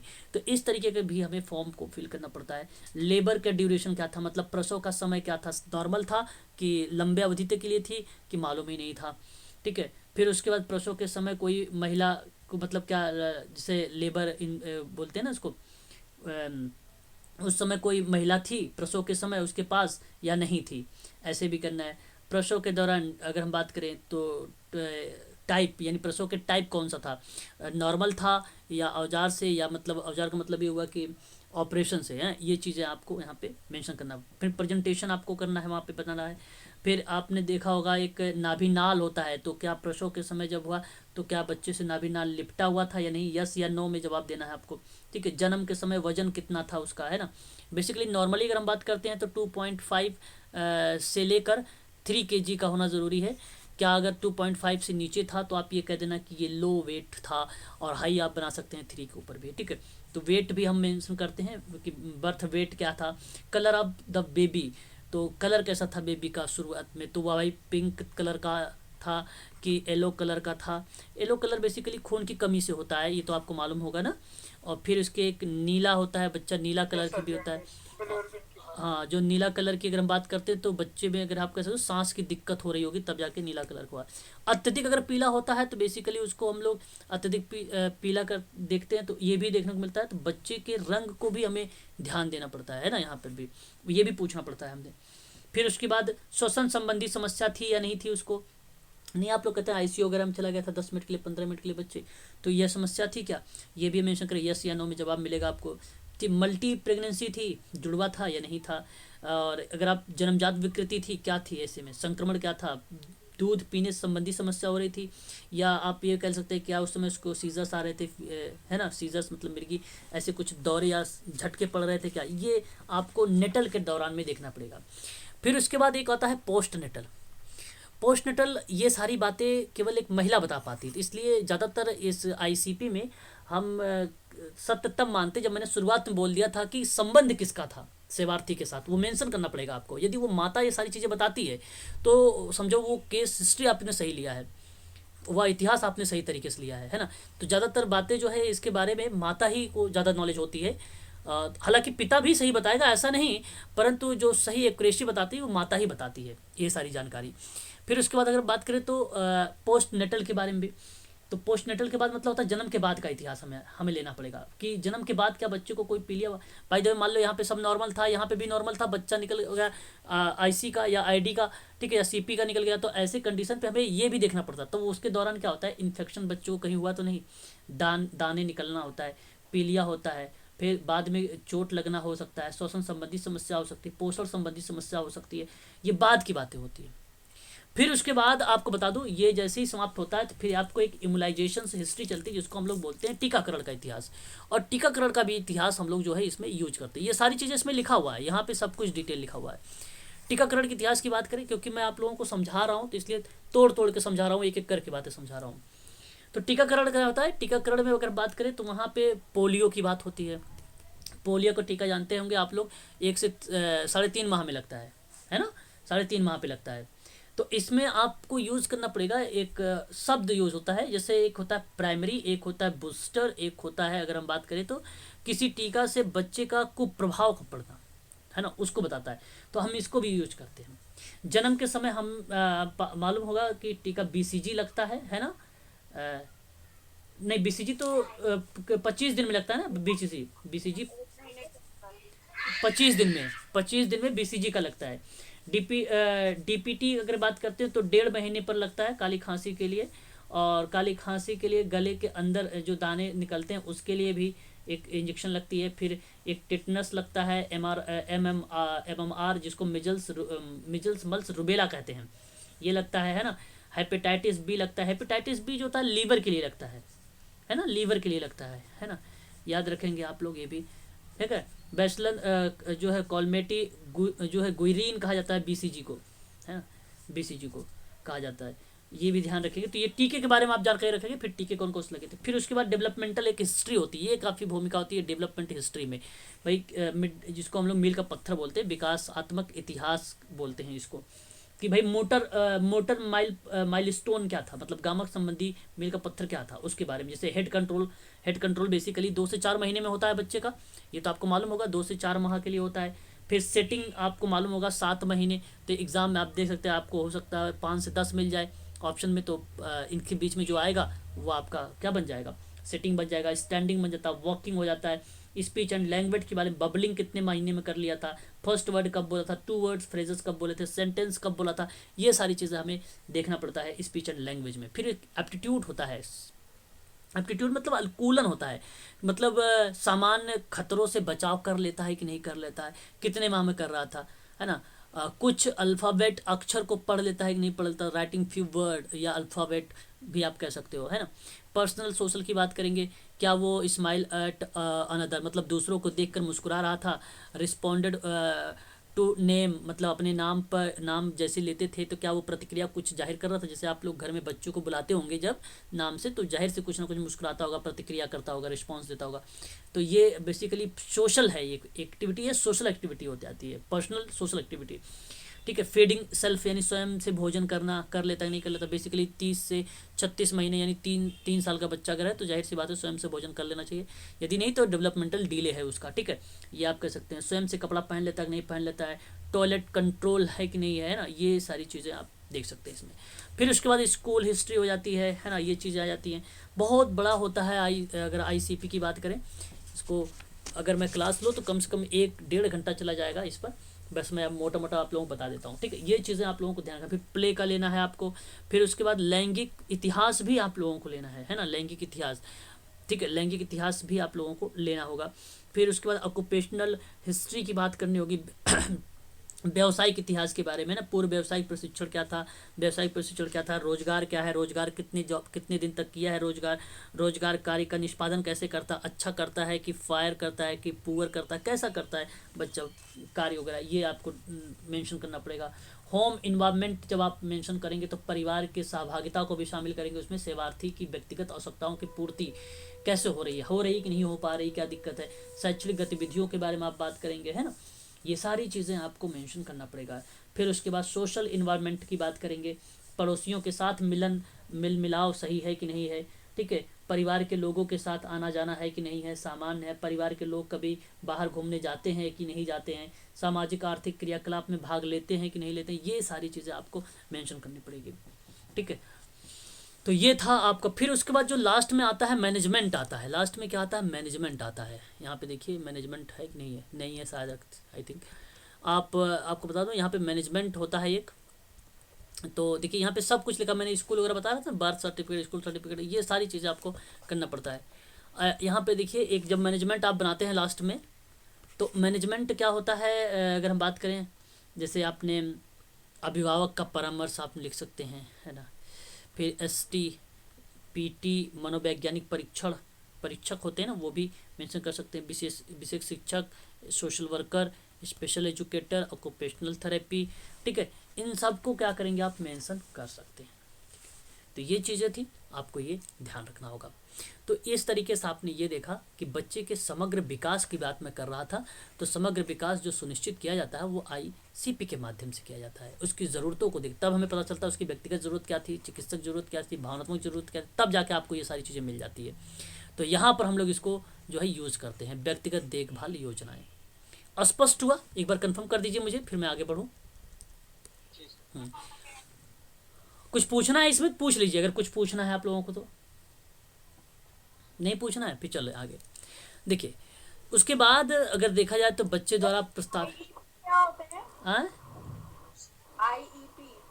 IEP वही तो है, जो अगर मैंने बताया ICP वही है, ये एजुकेशन, केयर प्लान। हाँ ये इंडिविजुअल केयर प्लान है। ये IEP जो है आपका इंडिविजुअल एजुकेशन प्रोग्राम है। आप IEP पूछ रहे हैं कि ICP पूछ रहे हैं? Sir IEP. हाँ, तो ये आपका इंडिविजुअलाइज्ड एजुकेशन प्रोग्राम होता है। ये वही चीज़ें हैं, वही प्रतिक्रियाएं हैं, ये वही प्रतिक्रियाएं हैं। इंडिविजुअलाइज्ड एजुकेशन प्रोग्राम है ये। और ये आईसीपी, ये केयर देखभाल का ही तो पार्ट है। ये मेडिकल लाइन में यूज किया जाता है आईसीपी, और ये एजुकेशन लाइन में यूज किया जाता है। बात क्लियर हुई? ठीक है सर। हाँ, ये अब ध्यान रखिएगा, फुल फॉर्म में अंतर है, फुल फॉर्म में अंतर है। आप यहाँ पे आईसीपी में इंडिविजुअलाइज्ड नहीं लगाएंगे, ध्यान से सुन लीजिए। आईईपी में इंडिविजुअल नहीं लगाएंगे, आईईपी में इंडिविजुअलाइज्ड होता है एजुकेशन प्रोग्राम, और आईसीपी में इंडिविजुअल केयर प्लान। बस इस बात को आप ध्यान रखिएगा, ठीक है। चलो, तो ये आपका यहाँ पे हो गया, ये क्लियर। आगे बढ़ेंगे। अब देख सकते हैं सिलेबस में कि इसका इम्पोर्टेंस की भूमिका क्या थी। एक मिनट। और अब हम यहाँ पर देखेंगे नेक्स्ट पॉइंट। एक मिनट, यहाँ पर पहले चलिए आगे आ जाइए। अब हम बात करेंगे मनोचिकित्सा समाजकारी के बारे में, ठीक है। मनोचिकित्सा समाजकारी, जैसे कि आप सबको भली भांति तरीके से मालूम है, इसको साइकेट्रिक सोशल वर्क कहा जाता है। आप वैसे तो व्यक्तिक सामूहिक कार्य जो मानसिक अथवा आवेगात्मक असंतुलन की स्थिति होती है, ऐसी स्थिति में सामाजिक कार्यकर्ता द्वारा किए जाते हैं मनोचिकित्सकीय समाज कार्य। वही हमें मनोचिकित्सकीय समाज कार्य बतलाते हैं, या आप कह सकते हो ये कहा जाता है इसको, ठीक है। तो यहाँ पे व्यक्तिक समाज कार्य का उपयोग मानसिक रोगियों के साथ अधिकाधिक किया जाने वाला होता है, ठीक है। अब यह दृढ़ विश्वास हो गया कि व्यक्तिक और अंतर्वैयक्तिक समायोजन में जब कोई गड़बड़ी उत्पन्न हो जाती है तो मानसिक और सांवेगिक असंतुलन उत्पन्न हो जाता है। अतः जब औषधियों के साथ मनोवैज्ञानिक परामर्श, सांवेग सहयोग, अंतर्दृष्टि, व्याख्या अथवा अहम संबंधी सहायता व्यक्तिक कार्यकर्ता से प्राप्त होती है, तभी समस्या का समाधान हो पाता है। तो मैंने शुरुआत में बता दिया था कि समाज कार्य के माध्यम से चाहे चिकित्सकीय हो और मनोचिकित्सकीय या मल्टी डिसिप्लिनरी समस्याओं से ग्रसित व्यक्तियों की समस्या जो होती है, उन समस्या उस ग्रसित व्यक्ति की सहायता की जाती है, और यह प्रयास किया जाता है कि व्यक्तियों को स्वास्थ्य से संबंधित समस्याओं का सामना ना करना पड़े। ऐसी कंडीशन पे चिकित्सा समाजकारी भी भूमिका निभाता है, और फिर मनोचिकित्सा समाजकारी भी अपनी भूमिका यहाँ पर निभाता है, ठीक है। तो याद रखिएगा, मनोचिकित्सा समाजकारी अगर आपसे पूछे तो केस वर्क और ग्रुप वर्क जो मानसिक और आवेगात्मक असंतुलन की स्थिति में सामाजिक कार्यकर्ता के द्वारा किया जाता है, वही मनोचिकित्सकीय समाजकारी कहलाता है। तो ध्यान रखिएगा, क्या मैंने बोला है, मानसिक अथवा आवेगात्मक असंतुलन को स्थिति में जब सोशल वर्कर काम करेगा तो उसे जो है साइकेट्रिक सोशल वर्क के रूप दिया जाता है। इस बात को आप ध्यान रखिएगा, आपके सामने लिखा हुआ है। मन चिकित्सकीय समाजकार्य जो है समाजकार्य की वह शाखा है जिसका संबंध मानसिक रोगी एवं मनोरोग विज्ञान से है तथा विज्ञान के साथ व्यवहार में आता है। देखिए, बेसिकली आपको अगर मैं बताऊं तो एक चीज़ यहाँ पर आप समझ लीजिए कि जो समाजशास्त्र है, समाजशास्त्र से ही समाजकार्य आया है। आपको तो मालूम होना चाहिए ये बात, समाजशास्त्र से ही समाज कार्य आया है। तो समाज कार्य का जो संबंध बनाएगा, बात को समझिए, अगर अच्छे से, अगर एग्जाम पास करना है तो पढ़ना पड़ेगा मन से। यदि एग्जाम में पेपर में भी प्रश्न आता है, पूछ लेता है कि जो समाज कार्य का संबंध है वो किसको रिलेट कर रहा है, या समाजशास्त्र किस चीज को रिलेट कर रहा है, तो आपके सामने अर्थशास्त्र, मैथ, संस्कृत ऐसे भी ऑप्शन मिलेंगे। आप उनको चुनाव नहीं करेंगे, आप चुनाव करेंगे तो सोशल वर्क का चुनाव करेंगे, सोशल वर्क ही ऑप्शन आपका सही माना जाएगा। तो समाजशास्त्र से समाज कार्य आया, तो चिकित्सा समाज कार्य में मन चिकित्सा समाज कार्य की जो शाखा बनाई गई वो बेसिकली मानसिक रोगी और मनोरोग विज्ञान से आया, और विज्ञान की वह शाखा है जो इसमें बताया जा रहा है कि विज्ञान के साथ ही वो व्यवहार आता है। तो मन चिकित्सकीय समाज कार्य का सबसे पहले संयुक्त राज्य अमेरिका में स्थित किया गया था 1931 में मानदंडों के सलाहकार परिषद की कार्य समिति में। तो अब याद रखिएगा कि सबसे पहले जो ये मेडिकल, जो ये साइकेट्रिक, जो मनोचिकित्सकीय समाज कार्य है वो यूएसए में आया, स्थापित है। मानदंड का मतलब होता है कुछ नियम, कुछ रूल, कुछ रेगुलेशंस, कुछ आचार संहिताएं वगैरह थी। तो 1931 में ये क्रिया सलाहकार परिषद की कार्य समिति के रूप में इसको परिभाषित कर दिया गया। यद्यपि इनकी परिभाषा लगभग 100 वर्ष पुरानी है, परंतु आज के संदर्भ में बात किया जाए तो यह पूरी तरह से खरी उतरी है। अब जाहिर सी बात है, आपको मालूम ही है कि मनोरोग विज्ञान के माध्यम से या मानसिक रोगी जो व्यक्ति होता है उसी के संबंध में जो है मनोचिकित्सकीय समाज कार्य हम लोग क्या करते हैं, पढ़ते हैं। और उसको हम समाज की मुख्य धारा से जोड़ने के लिए विभिन्न प्रकार के सिद्धांत और क्रियाविधि या थेरेपी वगैरह देते हैं उसको, इस बात को ध्यान रखिएगा।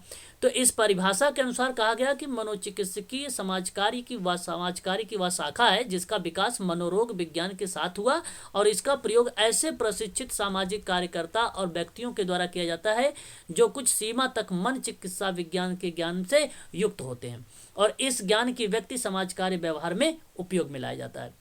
तो ये एक बेसिक जानकारी है जहाँ पे बताने की कोशिश की जा रही है कि अगर कोई समस्या है, जैसे मनोविकृति की समस्या है या व्यक्तिगत कोई कठिनाई है या मानसिक स्वास्थ्य या संबंध में कोई दिक्कत आ रही है, मनोभाजन जिसको हम लोग सिजोफ्रेनिया कहते हैं, इसकी दिक्कत है, साइकोसिस दिक्कत है, और एक आता है हेलुसिनेशन की अगर कोई दिक्कत है, या मतिभ्रम या भ्रम या माया, ऐसे शब्दों का भी प्रयोग हम देखते हैं, ऐसी जगह पे साइकेट्रिक का यूज करते हैं, है ना। अवसाद हो गया, मनोदशा हो गया, मैनिक डिस्प्रेसिव जो साइकोसिस होता है उसके बारे में पूछ लेता है, मनोभ्रम जिसको तंत्रिका विक्षिप्तता या मनोविक्षिप्तता कहा जाता है, ये सब आपको देखने को मिलेगा मनोविज्ञान में या मनोचिकित्सा में, है ना। तो ये आपको ध्यान रखना पड़ेगा। यहाँ तक कि अगर मैं आपसे बात करूँ, हाइड्रोफोबिया हो, निक्टोफोबिया हो, एक्रोफोबिया हो, पायरोफोबिया हो, टाइपैनोफोबिया हो, है ना, अस्ट्रोफोबिया हो, इनमें फोबिया से संबंधित भी हमें देखने को मिल जाता है, उनको दिक्कत है तब भी हम इसी का ही प्रयोग करते हैं, मन चिकित्सा समाज कार्य का ही। ठीक है, याद रखिएगा ये काफ़ी इंपॉर्टेंट टॉपिक है आप लोगों का, जो एग्ज़ाम में आप लोगों से पूछा भी जा सकता है। आगे बढ़ेंगे और भी कुछ इंपॉर्टेंट बातें हम लोग नोट करेंगे। यहाँ पे आप देख लीजिए, इस प्रकार मन चिकित्सकीय समाज कार्य एक वृत्तिक का मतलब होता है व्यवसाय। याद रखिएगा, जब भी कभी वृत्तिक आए तो आप इंग्लिश देख लीजिए, अगर ना समझ में आए हिंदी, तो अगर हिंदी टफ है बेसिकली उत्तर प्रदेश की, जब भी पेपर बनाया जाएगा तो ध्यान रखिएगा ऐसे ही शब्दों का यूज करता है, आप तुरंत क्या करिएगा, इंग्लिश देख लीजिएगा, है ना, वो सिस्टम आपके कंप्यूटर में या लैपटॉप डेस्कटॉप पर रहेगा। तो समाज कार्य की किन व उन विशिष्ट शाखा से है जो अपने विशिष्ट और मनोवैज्ञानिक या वैज्ञानिक द्वारा मानसिक स्वास्थ्य संबंधी उन संस्थाओं में व्यवहार में आता है और जिन संस्थाओं का प्रमुख लक्ष्य मानसिक रोगों का अध्ययन करना, उनका उपचार तथा उनकी रोकथाम करना होता है। तो ये बात आप लोग ध्यान रखिएगा। तो मनोचिकित्सकीय सामाजिक कार्यकर्ता का कार्य ही है कि रोगी का मानसिक परीक्षण और उसका निदान करना, उपचार करना, ये सारी क्रियाविधि उसी के अंतर्गत आती है। अब देखिए इसका उदय कैसे हुआ, उद्भव या कह लीजिए इसका विकास कैसे होता, मैं आपको पॉइंट के रूप में बताना चाहूँगा जिससे आप अच्छे तरीके से समझ लीजिए।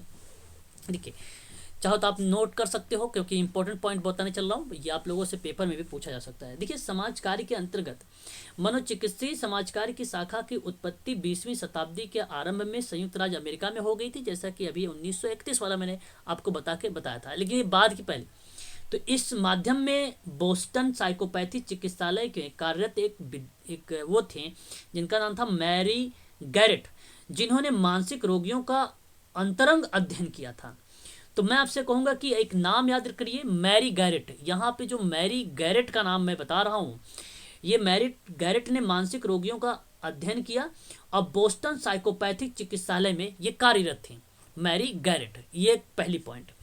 दूसरी पॉइंट की अगर बाद में बात करें तो 1905 में मैसाचुसेट्स जनरल हॉस्पिटल में समाज सेवा विभाग की स्थापना हुई।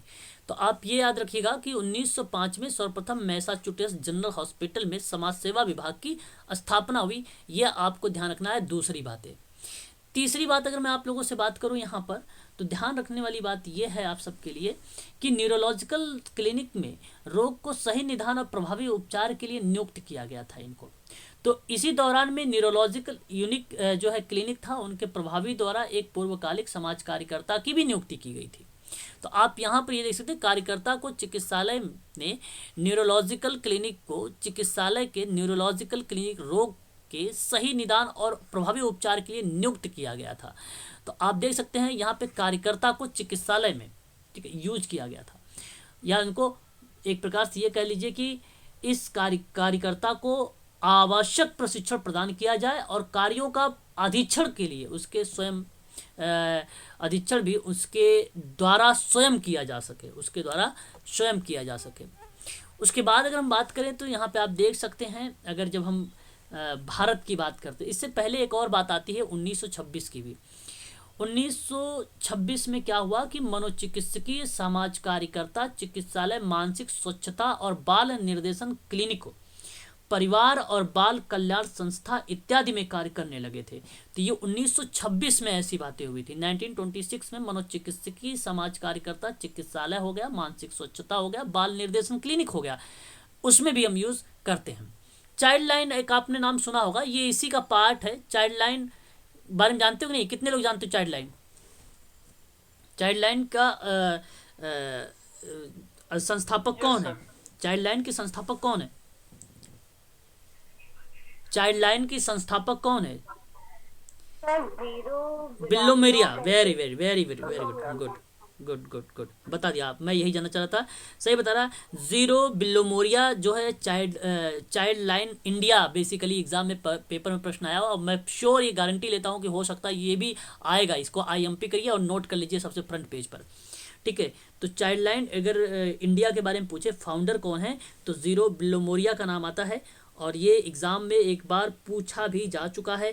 ध्यान रखिएगा, इसका अगर नंबर की बात करते हैं तो 1098 है, जो भारत का एक गैर सरकारी संगठन है जो चाइल्ड लाइन इंडिया फाउंडेशन द्वारा संचालित दूरभाषा सहायता सेवा मानी जाती है। तो बच्चों के हितों की रक्षा के लिए 7 दिन 24 घंटे यानी 24/7 जो है चलने वाली एक भारत की ये पहली और निःशुल्क दूरभाषा सेवा है। यहाँ अनाथ और निराश्रित और स्कूल ना जाने वाले बच्चे जो हैं, जो गरीब घर के बच्चे हैं, उनकी सहायता करता है ये और उन्हें समाज की मुख्य धारा से जोड़ने का भी प्रयास करता है ये। तो काफ़ी इंपॉर्टेंट पॉइंट है ये आप सबके लिए, इसको आप सभी लोग ध्यान रखिएगा। यहाँ आप ये कह लीजिए कि अगर जिन बच्चों के साथ या जिनके साथ बाल यौन शोषण का शिकार हुआ उनको यहाँ पर शामिल किया जाएगा। गली के जो बच्चे होंगे जो युवा सड़कों पर अकेले रह रहे हैं उनको शामिल किया जाएगा। घरेलू हो गया, घरेलू सहायिका हो गई, विशेषकर बालिकाएं हो गई, परिवार स्कूल और संस्थान हो गए। जिन बच्चों को भावनात्मक समर्थन और मार्गदर्शन की आवश्यकता होती है उसको भी आप यहाँ पे शामिल कर सकते हो। बाल तस्करी का शिकार हुए बच्चे उनको, जो गुम बच्चे हैं वो, जो भाग जाए बच्चे होते हैं वो, दिव्यांग होते हैं, कानून का उल्लंघन करने वाले बच्चे होते हैं, बहुत सारे इसमें जो क्रियाविधि है जितने आप देखें आज सामाजिक तथ्यों के रूप में उसको आप मेंशन कर लीजिए, वो आपका करेक्ट हो जाएगा। तो चाइल्ड लाइन को पहली बार जून 1996 में परिवार और बाल कल्याण विभाग में Tata institute of social science Mumbai के एक प्रोफेसर थे जिनका नाम था जीरो बिल्लो मोरिया द्वारा यह प्रायोगिक परियोजना के रूप में स्थापित किया था। काफी इंपॉर्टेंट लाइन। 1996 याद रखिएगा। आगे बढ़ेंगे, फिर हम देखेंगे भारत में। तो आप देखिए अगर भारत में अगर हम बात करें तो भारत में सर्वप्रथम वर्ष 1937 में मनोचिकित्सकीय समाज कार्यकर्ता की नियुक्ति हुई। Sir Dorabji Tata institute of sir Dorabji Tata graduate school of social work के द्वारा मुंबई में चाइल्ड गाइडलाइंस क्लिनिक में इसकी नियुक्ति की गई और इस कार्यकर्ता के द्वारा मुख्य रूप से बच्चों को उन परिवार की सहायता उपलब्ध कराई गई जिस प्रकार व्यवहार और संबंधित संवेगात्मक जो समस्याएं थी उससे ग्रसित जो थे उन्हीं के परिप्रेक्ष्य में ये काम करती थी। तो आप देख सकते हो यहाँ पे लिखा गया है सारी चीज़ें, मैंने जो कि यहाँ पर बता भी दिया आप लोगों से। मुझे आशा है कि आप लोग समझ भी गए होंगे, है कि नहीं? कोई दिक्कत तो नहीं है यहाँ तक? बता दीजिए अगर कोई दिक्कत कोई प्रॉब्लम है तो बता दीजिए। 1996 में क्या बताया था सर? इसकी स्थापना हुई थी मैडम।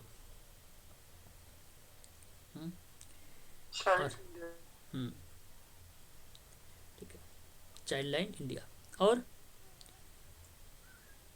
बस तो आगे बढ़े, बताओ, बोलो। चलो, तो ये चीज़ें आपको ध्यान रखना है और है ना। अच्छा, अगर मैं बात करूं अभी हाल के बात इसी के बारे में, चाइल्ड लाइन इंडिया के बारे में, जिसमें 50 लाख कॉल का जवाब दिया कि देश भर में संकट में फंसे जो 3.95 लाख बच्चे थे उनको बचाया है और सहायता की है और 1 लाख से अधिक बच्चे शामिल थे, उन्हें भी उनकी सहायता किया है कोविड-19 के संबंध में। कोविड-19 से कितने बच्चे थे? 1 लाख से अधिक बच्चे शामिल थे, उनकी भी इसने मदद की है। ठीक है, तो ये काफ़ी इंपॉर्टेंट पॉइंट है जो आप लोगों से पेपर में बना सकता है इस बार पेपर में सवाल। आगे बात करेंगे नेक्स्ट सवाल। देखिए, मनोचिकित्सक सामाजिक कार्यकर्ता के क्या क्या कार्य हैं। मैंने आपको शुरुआत में बता दिया था कि रोगी का मानसिक परीक्षण और निदान करना इसका कार्य है। देखिए, मानसिक रोग में निदान और उपचार एवं रोगों को रोकथाम हेतु रोग पीड़ित व्यक्ति के बारे में पूर्ण जानकारी प्राप्त करना आवश्यक होता है कि इस कार्य के सही सूचनादाता का प्रयोग किया जाता है और जो रोगी के बारे में पूर्ण जानकारी मन चिकित्सा कार्यकर्ता को दे सके। इस कार्य के लिए रोगी के माता पिता, जीवन साथी, भाई बहन इत्यादि चीज़ों को भी शामिल कर लेता है।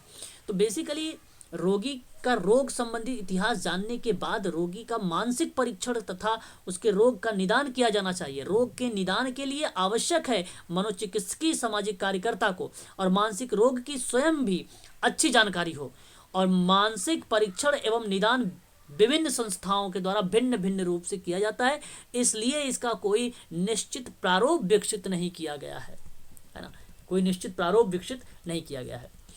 देखिए, और भी चीज़ें यहाँ पे मिलेंगी। देखिए, उपचार क्या है। उपचार बेसिकली मानसिक रोगी का सही उपचार उन्हीं कारणों से में समाहित होता है। उनके उपचार के लिए कारणों और बारीकी से समझना अति आवश्यक होता है। कारणों को समझकर परिवार के सहयोग से प्राप्त कारणों का निराकरण करेगी और रोगी के उपचार में सहयोग भी देगी।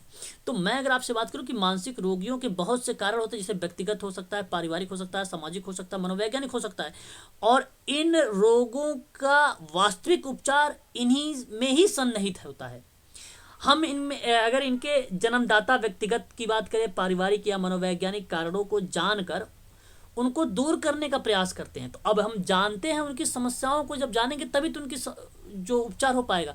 तो पहले हमें जानना ज़रूरी होगा समस्याएं क्या। तो समस्याओं को जानकर हम क्या करते हैं, मतलब जब आप अभी आपने मैं पेपर में आज पढ़ाया भी था, है ना, कालात्मक श्रेणी जो उसका क्या था, एच पर्लमेन का निदान के 3 प्रकार थे। मैंने चिकित्सकीय में पढ़ाया था आपको, फिर एक हेतुकी था आपका और एक आपका था गतिशील। तो मैंने चिकित्सकीय में क्या क्या बताया था, मैंने बताया था कि समस्या के बारे में पूरी डिटेल जानकारी थी या किसी बीमारी या किसी समस्या के बारे में। तो उन कारणों को जानने के लिए, उन समस्या को जानने के लिए हम उपचार की प्रक्रिया लगाते हैं। तथ्यों के आधार पे जो आपके पास सूचनाएं मिली हैं और उन्हीं सूचनाओं के बारे में फिर हम क्या करते हैं, उपचार लगा के रेमेडियल वाली क्रियाविधि करना शामिल कर देते हैं। वही चीज़ें यहाँ पर लिखी जा रही है, बताई जा रही है। फिर उसके बाद आपको अगर हम बात करें तो यहाँ पे हमारे सामने एक शब्द आता है और अनुवर्ती प्रयास। अनुवर्ती प्रयास को हिंदी में, शुद्ध हिंदी में अनुरक्षण कहा जाता है। ये भी शुद्ध हिंदी ही है। क्या कहा जाता है, हाँ क्या कह रहे हैं आप बताएं, एक बार रिपीट करें, सुनाई नहीं दिया। अनुवर्ती प्रयास को इंग्लिश में क्या कहेंगे? इंग्लिश में ओके। अनुवर्ती का प्रयास का मतलब ये हुआ कि आपने इसका जो है ना, एक फिर से आप बाद में दोबारा से आपने उसके जो है डिटेल लेने का प्रयास किया है, डिटेल लेने। अब इसका क्या हो सकता है, पुनः, अच्छा एक बार पढ़ते हैं, भी देखो आ जाएगा। अनुवर्ती प्रयास क्या होता है, सामाजिक कार्यकर्ता के द्वारा, ठीक है, सामाजिक कार्यकर्ता के द्वारा उपचार के बाद का मतलब पश्चात, ठीक है, चिकित्सालय छोड़कर आने वाले रोगी के घर के बारे में, ठीक है, और यहाँ पे जानकारी प्राप्त की जाती है जिससे पुनः वह मानसिक रोग का शिकार ना हो सके, ठीक है। तो उसे हम क्या कहते हैं, अनुवर्ती प्रयास। और जब हम अनुवर्ती प्रयास की बात करें, यहाँ पे इसकी इंग्लिश क्या बनाई जाएगी, क्या निकल रहा है इंग्लिश में आपको? Rehabilitation sir. Rehabilitation, okay. इस अनुवर्ती मतलब लेटर, है ना, प्रयास। तो आपने एक प्रकार से यहाँ पे जो है, अगर हमने कहा आपसे, सर हाँ फॉलो अप होगा, फॉलो अप। हाँ ये शब्द सही था, फॉलो अप करना, वेरी गुड। आप यहाँ पे अनुवर्ती की बात अगर जब मैं कर रहा था आपसे, तो ये फॉलो अप वाला जो शब्द है इसको यूज़ करते हैं। तो जैसे फॉलो अप सर्विस नहीं होती है, उसका प्रयोग करते हैं आप, तो इसको अनुवर्ती सेवा कहते हैं। और इसका मतलब ये होता है कि उपचार के बाद कि आप उसको छोड़ थोड़ी देना है, आपको उसको क्या करना, फॉलो अप भी करना है। फॉलो अप का मतलब ये होता है कि अगर रोगी घर पर है तो उसकी जानकारी आपको लेना पड़ेगा। देखिए आप यहाँ पे लिखा हुआ है साफ शब्दों में, है ना, कि मानसिक रोग का शिकार ना हो दोबारा, है ना। अभी आप मान लीजिए 10 दिन आपके साथ रहा, आपने उसको ट्रेन किया, उसको थेरेपी वगैरह दिया, ठीक हो गया, तो इसका मतलब ये नहीं कि उसकी फाइल क्लोज कर दिया और रख दिया। आपको बराबर उसको फॉलो अप करना, उसको अनुवर्ती प्रयास कहेंगे। ये बात सही आपने बताया है कि यहाँ पर उपचार के बाद भी चिकित्सालय छोड़कर जाने वाले रोगी के घर के बारे में जानकारी प्राप्त की जा रही है और पुनः मानसिक रोग का शिकार ना हो जाए, इस तरीके का उसका क्या किया जा रहा है, अनुरक्षण किया जा रहा है, या आप ये कह लीजिए फॉलो अप किया जा रहा है, या अनुवर्ती प्रयास किया जा रहा है ना, सही है ये। उसके बाद करें पुनर्वास। पुनर्वास बेसिकली रिहेबिलिटेशन बताता है मैडम। ये होता है पुनर्वास। मन चिकित्सकीय कार्यकर्ता असाधारण रोगियों की स्वयं देखभाल करके उन्हें सक्षम बनाने का प्रयास करता है, जिससे रोगी पुनः अपने जीवन को समायोजन स्थापित कर सके और पुनर्वास के दौरान रोगी को व्यवसाय प्रशिक्षण दिया जा सके ताकि वह अपने कार्यों में व्यस्त रहे और अपनी दिनचर्या को समायोजित कर सके। तो है ना, तो ये रिहेबिलिटेशन है। रिहेबिलिटेशन भी मानसिक रोगियों के पुनर्वास के लिए मन चिकित्सालय और सामाजिक कार्यकर्ताओं का योगदान नितांत महत्वपूर्ण होता है। पुनर्वास का पहला पहलू पुराने असहाय अर्थात ठीक ना होने वाले रोगी और मानसिक रूप से बाधितों को स्वयं की देखभाल के योग्य बनाकर उन्हें किसी कार्य में व्यस्त रखना, आर्थिक दृष्टि से उत्पादक बनाना, आप ये कह सकते हो पुनर्वास शब्द को। तो ऐसे रोगी भी जो गंदे रहते हैं, कपड़े में टॉयलेट कर देते हैं, नाखून बाल नहीं काटते, नहाते धोते नहीं हैं, नंगे रहते हैं, खाना ढंग से नहीं खाते हैं, उन्हें स्वच्छ रहने और दैनिक दिनचर्या का प्रशिक्षण देने का कार्य जो है पुनर्वास का पहला पहलू माना जाता है। इसलिए इसे आप ध्यान रखेंगे, है ना। तो ऐसा आप सबके लिए देखने को मिल सकता है। इसको बेसिकली एडीएल कहा जाता है, एक्टिविटी डेली रूटीन बोला जाता है। उसमें जब हम यूज़ करते हैं तो वो पुनर्वास शब्द को यूज़ में लाया जाता है, एडीएल, है ना, याद रखेंगे। मन चिकित्सा समाज कार्य की विशेषताएं क्या हो सकती हैं, जैसा कि आप देख सकते हैं। इसकी विशेषताओं के बारे में जब कभी आप लोगों से पूछा जाए तो क्या बताएंगे आप? कहना कि समाज कार्य की एक विशिष्ट शाखा है मन चिकित्सा समाज कार्य, जानते हैं। और समाज कार्य जो है बेसिकली समाज शास्त्र से आया और यह शाखा से संबंध में समाज कार्यकर्ता मन चिकित्सा विज्ञान के प्रारंभिक ज्ञान में युक्त होता है।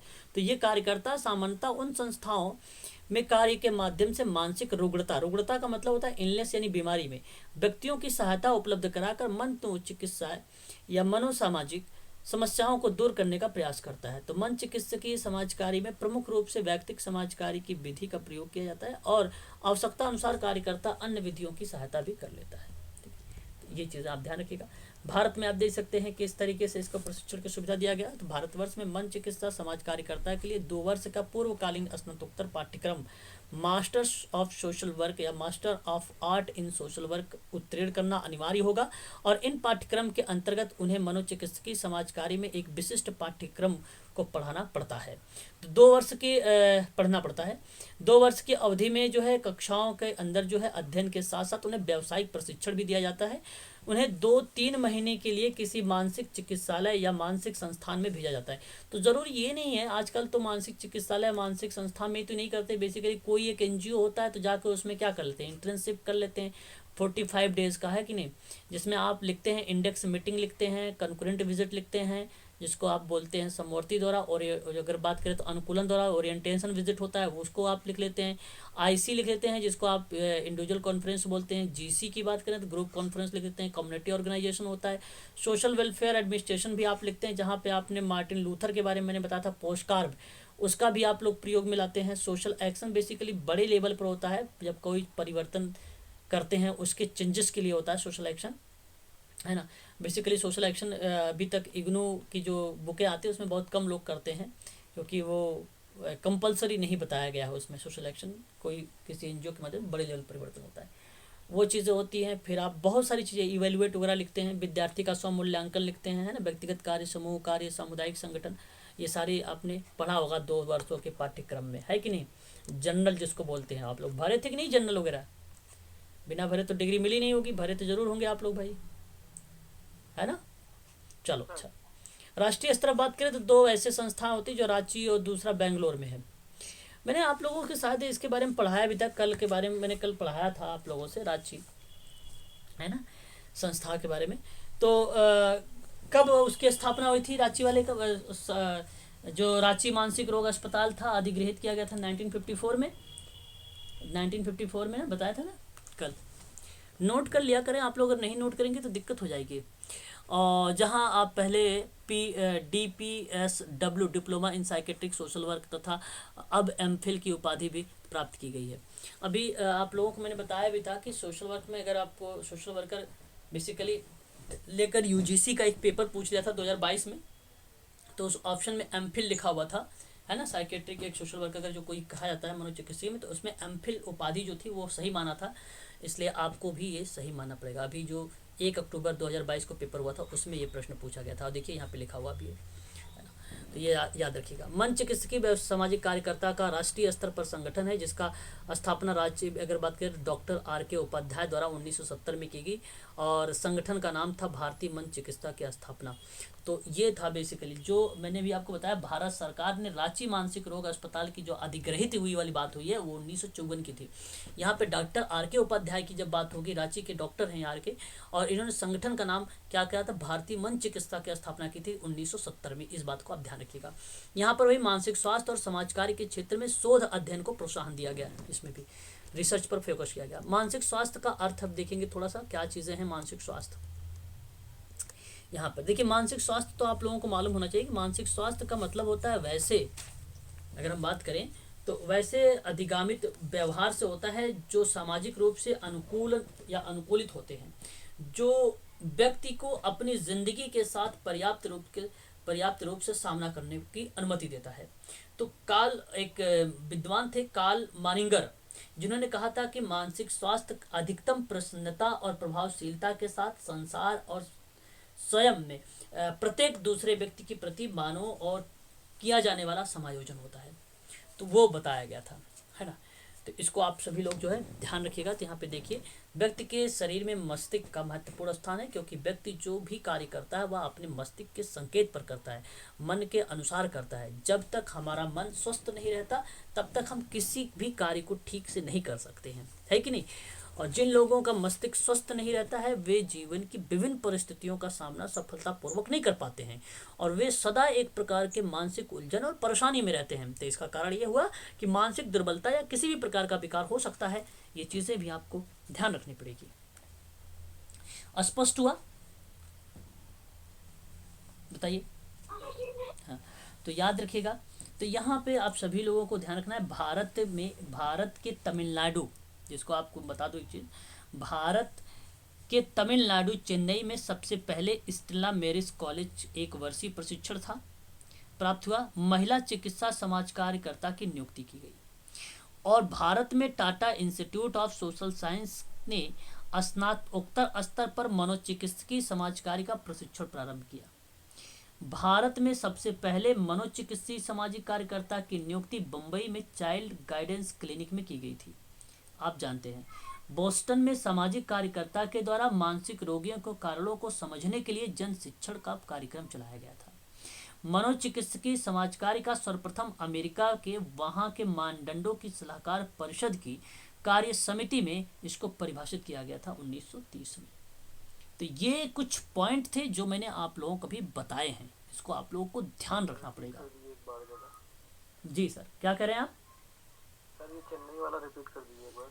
चेन्नई, भारत के तमिलनाडु यानी चेन्नई सबसे पहले स्टेला मैरिस कॉलेज, स्टेला मैरिस कॉलेज में 1 वर्षीय प्रशिक्षण प्राप्त महिला चिकित्सकीय समाज कार्यकर्ता की नियुक्ति की गई, जैसा कि अभी गैरेट का नाम मैंने बताया था। ठीक है, मैरी गैरेट। तो ये चीज़ें आप लोगों को ध्यान रखना पड़ेगा, काफ़ी इंपॉर्टेंट चीज़ें थी हम सब के लिए। ये आगे बढ़ेंगे और भी कुछ चीज़ों के बारे में हम लोग जानकारी लेंगे। सर जेजे हॉस्पिटल में भी कुछ था। हाँ, 1946 मुंबई का, अभी बताएंगे उसके बारे में, आएगा। जेजे हॉस्पिटल के बारे में अगर हम चर्चा करें तो जेजे हॉस्पिटल भी एक सामाजिक कार्यकर्ता के लिए व्यावसायिक संगठनों के माध्यम से इस पे जो है कार्य की बात की गई थी, है ना। जेजे हॉस्पिटल जानते हैं, कितने लोग जानते भी, बताइए जरा। जेजे हॉस्पिटल मनोचिकित्सकीय समाज कार्य से संबंधित था, बताएं। सर ये मुंबई में है, और यहाँ पे फर्स्ट टाइम ही साइकाइट्रिक सोशल वर्कर अलॉट किया गया था पहला 1946 1946 में। वेरी गुड, बहुत बढ़िया। तो ये जेजे हॉस्पिटल भी आपका यहाँ पे भूमिका निभाता है, इसको भी ध्यान रखिए। अभी इस पे चर्चा करेंगे, साथ पीडीएफ भी आपको यहाँ पे मिल जाएगी, टेंशन ना लें आप लोग कि पीडीएफ में सारी जानकारी आप लोगों को मेंशन किया गया है ना। तो वो बेसिकली स्वास्थ्य सर्वेक्षण और समिति विकास समिति प्रशिक्षित चिकित्सीय सामाजिक कार्यकर्ता की आवश्यकता पर बल दिया था, ठीक है, आवश्यकता पर उनके बल दिया था। तो वर्ष 1946 में, ठीक है, सन 1946 में सर्वप्रथम जे ग्रुप ऑफ हॉस्पिटल मुंबई में, इंग्लैंड में चिकित्सकीय समाजकार्य में व्यावसायिक प्रशिक्षण प्राप्त एक भारतीय मूल के सामाजिक कार्यकर्ता की नियुक्ति की गई थी। ठीक है, तो इसको भी आप ध्यान रखिएगा, काफी इंपॉर्टेंट है ये आप सबके लिए। फिर से बता दूं, सही है? जी सर। चलो फिर आगे बढ़ते हैं। तो आज व्यक्ति का जीवन जो है अधिक जटिल बनता जा रहा है और उन्हें जीवन में पग पग पर कठिनाइयों और निराशाओं का सामना करना पड़ता है। मानसिक उलझनों के कारण वे समाज में अपने ही समायोजित नहीं कर पाते हैं। तो ऐसी स्थिति में व्यक्ति के लिए जो होता है मानसिक दृष्टि से स्वस्थ होना आवश्यक होता है। तो संसार में वही व्यक्ति भौतिक और सामाजिक परिस्थितियों में जो है अपने को समायोजित कर पाते हैं जिनका मानसिक स्वास्थ्य अच्छा होता है ना। मानसिक स्वास्थ्य की परिभाषा देखिए, संपूर्ण व्यक्तित्व की पूर्ण एवं संतुलित क्रियाशीलता को मानसिक स्वास्थ्य कहा जाता है ना। ये बातें आपको ध्यान रखना होगा। बस परिभाषा में आप एक से ही काफ़ी समझ जाएंगे। और इसका उद्देश्य है मानसिक स्वास्थ्य का कि मानसिक स्वास्थ्य को बनाए रखना है, मानसिक रोगों और विचारों के लिए अपने से बचाना, मानसिक संघर्षों और तनाव से बचाव, मानसिक रोगों को प्रारंभिक उपचार करना, नकारात्मक सोच समाप्त करना, भावनात्मक सोच उत्पन्न करना, आत्म जागृत करने का अवसर प्रदान करना, मानसिक रोग में उपचार हेतु रोगियों उपयोगी विधियों का प्रयोग में लाना है ना, व्यक्तित्व का गतिशील बनाना, ये क्रियाविधि हमें देखने को मिलता है। तो मानसिक स्वास्थ्य को प्रभावित करने वाले कुछ कारक हैं। जैसे अगर हम बात करें तो एक शारीरिक स्वास्थ्य मिल जाएगा आपको, और एक प्राथमिक आवश्यकताओं की संतुष्टि मिल जाएगी, मनोवृत्ति मिल जाएगी, देख सकते हैं आपको पीडीएफ में बहुत सरल है। सामाजिक वातावरण मिल जाएगा आपको, मनोरंजन की सुविधाएं मिल जाएंगी। ठीक है, तो ये चीज़ें आपको आज यहीं पे समाप्त मैं करता हूँ। बस कुछ है नहीं इसमें मानसिक स्वास्थ्य के बारे में कि मैं कुछ बताऊँ आप लोगों को, है ना। मैं पीडीएफ यहीं पे इसको समाप्त करूँगा। डिजीज़ आपके देखिए रोग हैं, यहाँ पे रोग की परिभाषा प्रायः शरीर के पूर्ण रूपेण कार्य करने के लिए किसी भी प्रकार की कमी का होना रोग कहलाता है। ये पीडीएफ में अभी आप लोगों को दे दूंगा। ये पीडीएफ एक बार आप लोग सीन कर लीजिएगा, थोड़ा सा देख लीजिएगा, 15-20 मिनट का टाइम लगेगा बस। बीमारी क्या होती है देख सकते हैं आप। बीमारी जब कोई व्यक्ति अपने आप को स्वस्थ अस्वस्थ महसूस करता है तब वह बीमार माना जाता है। ये आप जानते हैं। बीमार दो टाइप का होता है, एक जन्मजात होता है, एक एक्वायर होता है। जैसे कि आप जन्मजात को यहाँ पे देख लीजिए कि वह बीमारी होती है जो किसी व्यक्ति के अंदर जन्म से ही होती है। जैसे अब मैंने बताया था हीमोफीलिया के बारे में, रक्त का थक्का न जमना, वर्धंधता मैंने बताया था, लाल रंग का और हरे रंग के बारे में बताया था, याद है आप लोगों को? नहीं याद है? उपार्जित के बारे में अगर हम बात करें, एक्वायर के बारे में, तो वे बीमारी वातावरण से मिलती है। जैसे बात करें रतौंधी होगी, पेचिस होगी, छोटी माता होगी, खाली खांसी होगी, है ना। ये सारी चीज़ें मैंने साथ पढ़ा दिया है इसके बारे में ना। संक्रामक रोग और असंक्रामक रोग कौन कौन से होते हैं, हाँ बता तो दिया है। आप लोग बोलिए ना, एक बोल क्यों नहीं रहे आप लोग? पोलियो का पूर्ण रूपेण में खत्म करने, हाँ, भारत सरकार के पल्स पोलियो कार्यक्रम शुरुआत कब हुई? 1995 हुई। ये इंपॉर्टेंट नोट कर लीजिएगा, आईएमपी है। और कार्यक्रम अब भी संचालित है। इसके अंतर्गत 0 से 5 वर्ष के बच्चों के लिए पोलियो की दवा पिलाई जाती है ना। ये हो जाएगा। प्रोटोजोआ जनित रोग है, ट्रिक भी बताया था आप लोगों को, है ना। विटामिन ए, विटामिन B2C सब कुछ बता चुका हूँ इसमें, देखिए के वगैरह। यहाँ पे देखिए उसका नाम भी मैंने बताया था, रेटिनाल हो गया ना। खोज देखिए 1909 में हुआ था, 1912 में विटामिन B2 और 1912 में विटामिन C भी हुआ था। विटामिन D 1918 में हुआ था और 1920 में विटामिन 2 हुआ था। और विटामिन E की बात करें तो 1922 में खोज हुई थी। ठीक है, तो ये है आप लोगों को मैंने बता दिया है। ये आपका PDF यहाँ पे समाप्त हो गया। तो आज के लिए बस आप लोग इतना ही रखिए। ठीक है, कल हम लोग इसी के आगे पढ़ेंगे और कल आपका ये यूनिट 7 हो जाएगा समाप्त। और आपका कल जो है क्लास चलेगी, फिर एक बेट DSSB का क्वेश्चन कंप्लीट करवाना है। उसके बाद और भी क्वेश्चंस हैं। यदि अगर आप लोग चाहते हो तो प्रश्न करना चाहते हो तो प्रश्न चलो कर लेते हैं। क्या करना चाहते हैं आप लोग बताओ, चलो बताइए जरा। तो ये प्रश्न आपके सामने जो है ना, अभी जो हम लोगों ने पढ़ा है उसी के संबंध में है। तो जरा मुझे बताइए कि सामाजिक कार्यकर्ता द्वारा सेवार्थी की उसकी वास्तविकता से अवगत कराना क्या होता है। अभी मैंने शायद आप लोगों को कल वाली क्लास अगर पढ़ा होगा अच्छे से तो मालूम होगा। कल वाली क्लास अगर आपने अच्छे से पढ़ा होगा तो मैंने पढ़ाया है आप लोगों को। क्या निर्वचन कहेंगे? बोलिए, किसी ने पूछा भी था मेरे से निर्वचन शब्द, बोलो। देखो बोलते भी नहीं हो यार।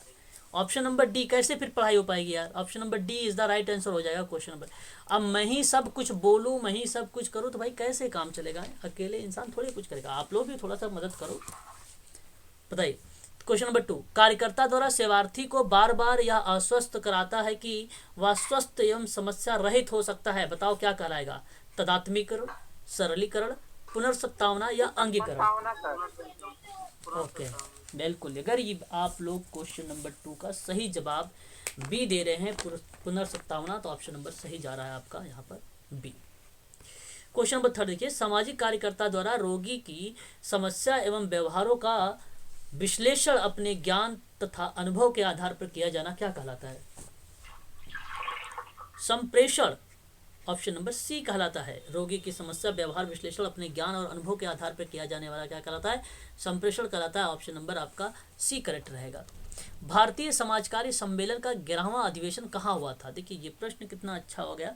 चौथे का सही जवाब हो जाएगा, अगर हम बात करें तो Hyderabad is the right answer हो जाएगा। क्वेश्चन नंबर सी, 4 का सी, हैदराबाद। 11वां अधिवेशन भारतीय समाजकारी का सम्मेलन था ये।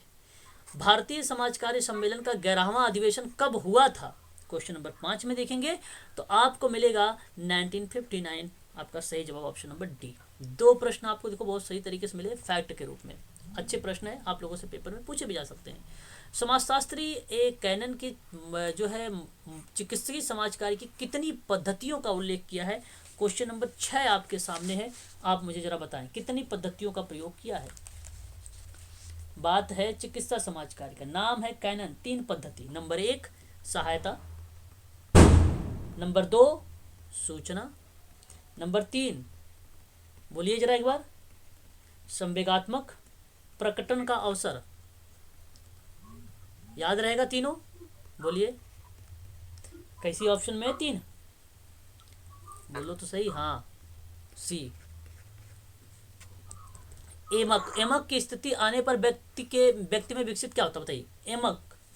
एमक की स्थिति अगर व्यक्ति में आते हैं तो वो क्या कहा जाता है? क्वेश्चन नंबर 7 आपके सामने। सर एमक को अंग्रेजी में क्या बोलेंगे सर? अरे भाई साहब, एमक एक प्रकार की टेक्निक ही है ना, जिसको हम यूज में लाते हैं, प्रयोग में ही करते हैं। एमक की कंडीशन यानी एमक की स्थिति आप क्या कहेंगे? यहाँ पे अगर हम बात करें हत्योन्माद कहते हैं, हत्योन्माद कहलाते हैं। अब यह हत्योन्माद जैसे जो शब्द है ना, टेक्निक वगैरह है, जैसे हतोत्साहित होता है वो कम होता है, इसका मतलब है ना।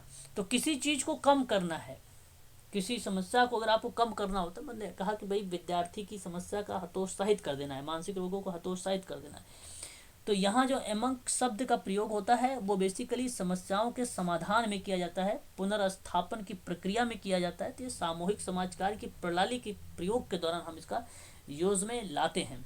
तो इसका सही जवाब ऑप्शन नंबर जो होगा हतोन्माद कराएगा, ऑप्शन नंबर आपका B is the right answer होगा। ये यमक की स्थिति होती है, ये बात आप ध्यान रखिएगा, ऑप्शन नंबर बी करेक्ट हो जाएगा। अखिल भारतीय मानसिक स्वास्थ्य संस्थान कहाँ पर स्थित है? जरा बताइए। क्वेश्चन नंबर 8, और बहुत अच्छा सवाल है आपके सामने। क्वेश्चन नंबर 8 का सही जवाब ऑप्शन नंबर ए बेंगलुरु। बहुत बढ़िया, Bengaluru is the right answer. निम्नलिखित में से कौन से चिकित्सीय समाज कार्यकर्ता के कार्य हैं? बताइए। जो मेडिकल सोशल वर्कर है उसका क्या क्या काम है? आप अपना काम बताइए, क्या क्या काम है भाई? एक तो समुदाय संगठन में सहभागिता, हाँ, शैक्षणिक कार्यक्रम में सहभागिता, परामर्श, निर्देशन, सेवा प्रदान करोगे। Option number D is the right answer हो जाएगा आपका। मनोचिकित्सीय समाजकारी सर्वप्रथम कब परिभाषित किया गया? वेरी वेरी मोस्ट इंपॉर्टेंट सवाल, आईएमपी करिएगा, इस पे स्टार लगा लीजिएगा कि मनोचिकित्सीय समाजकारी का सर्वप्रथम कब परिभाषित किया गया था। तो क्वेश्चन नंबर 10 का जवाब आप सभी लोग 1937 में दे दीजिएगा। Option number A is the right answer हो जाएगा आपका, यहाँ पर करेक्ट जवाब हो जाएगा ऑप्शन नंबर ए। ध्यान रखिएगा, बहुत इंपॉर्टेंट सवाल है ये प्रश्न के बारे में मैंने आप लोगों को पढ़ाया भी है। देखो अभी सू मैरी गैरेट की नियुक्ति 1913 में हुई थी, तो बताइए हॉस्पिटल के निदेशक पद पे कौन था? बोस्टन में थे कि न्यूयॉर्क में कि लंदन में कि मुंबई में? बोस्टन। बहुत बढ़िया बढ़िया जवाब, बहुत अच्छा। क्वेश्चन नंबर 1, भारत में सर्वप्रथम मनोचिकित्सीय समाज कार्यकर्ता की नियुक्ति कब हुई थी भारत में? बताइए जरा। 37, 12 का ऑप्शन नंबर अगर हम बात करेंगे 1937 इज द राइट आंसर। हाँ, सही जवाब ऑप्शन नंबर डी। चिकित्सा समाजकार्य के विकास में कितने आधार बताए थे मैंने कल? 4 कि 5? बताओ आधार कितने बताए थे, भूल गए कि याद है? क्वेश्चन नंबर 13 बताओ तो सही। 13 का 4 सर। 4 हैं, है ना, वेरी गुड। और चिकित्सा समाज कार्य का आधार आपको मालूम होना चाहिए। मैंने वर्ष के क्रम में बताया था, पहला 1880, फिर उसके बाद 1890, फिर उसके बाद तीसरा 1893, और उसके बाद मैंने चौथा आपको 1902 बताया था। ये 4 ही आधार थे। जहां 1880 में इंग्लैंड के अस्पतालों में मुक्ति मानसिक रोगी के उपचर्या का विचार मान्यता मिली थी, और वहीं 1890 की बात करता था तो अस्पतालों में महिला दानदाताओं का कार्य था। और वहीं तीसरा था 1893 में, जो है लिलियन वॉल्ट और मैरी ब्रिडस्टन ने, जो न्यूयॉर्क की हेनरी स्ट्रीट सेटलमेंट हाउस से संबंधित था। और जो चौथा था 1902 में, वो डॉक्टर चार्ल्स पी एमरसन का नाम आया था, जहां पर उन्होंने सामाजिक और संवेगात्मक समस्याओं का अध्ययन किया था। तो ये 4 बातें मैंने कल आप लोगों को पढ़ाया था, आपको मालूम होना चाहिए। चिकित्सा समाज कार्य के लक्ष्य रोगियों के लिए चिकित्सा सुविधाओं को अधिक से अधिक लाभप्रद एवं सरल बनाना। यह पंक्ति किसकी है? क्वेश्चन नंबर 14 का। सर ये एच.एस. तुक्का मार रहे हैं आप, राजाराम शास्त्री का है। ऑप्शन नंबर आपका B is the right answer हो जाएगा, है ना। चिकित्सा समाज कार्य का लक्ष्य रोगियों के लिए चिकित्सा सुविधाओं को अधिक से अधिक लाभप्रद और सरल बनाता है। Option number B, professor Rajaram Shastri महोदय। सर इनका संबंध कहाँ से है राजाराम शास्त्री जी का? राजाराम शास्त्री जी का अगर संबंध यहाँ पे अगर हम बात करें तो चिकित्सा समाज कार्य में चिकित्सा सुविधाओं को अधिक से अधिक लाभ देने के संबंध में इनकी भूमिका है। इन्होंने चिकित्सा समाज कार्य का लक्ष्य होता है कि वह चिकित्सकीय सुविधाओं का उपयोग रोगियों के लिए अधिक से अधिक लाभप्रद और सरल बनाए और चिकित्सा में बाधक मनोसामाजिक दशाओं का निवारण करे। यह इनका स्टेटमेंट है, इन्हीं का स्टेटमेंट है। किसी इंस्टीट्यूट से रिलेटेड है इनसे?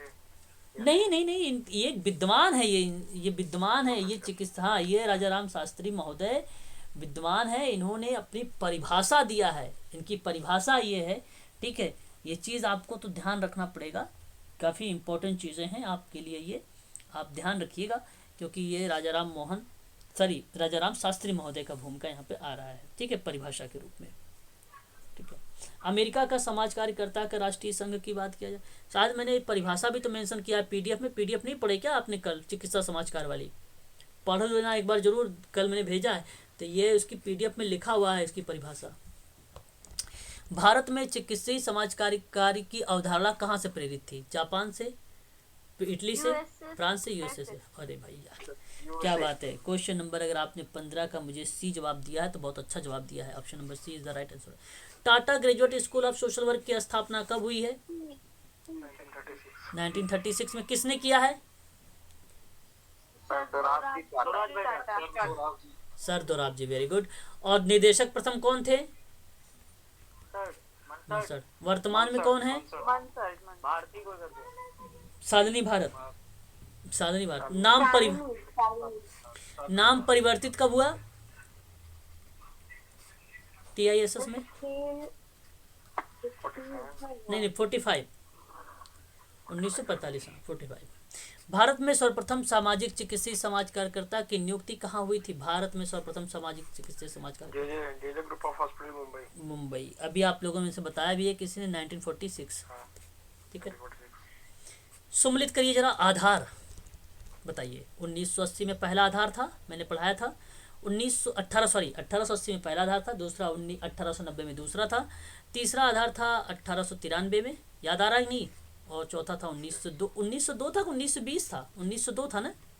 1902 बता रहे थे। हाँ 1902, 20 नहीं 1902 है, मिस प्रिंटेड है, 1902 है। बताओ, मैच करो, बताओ, ऑप्शन बताओ।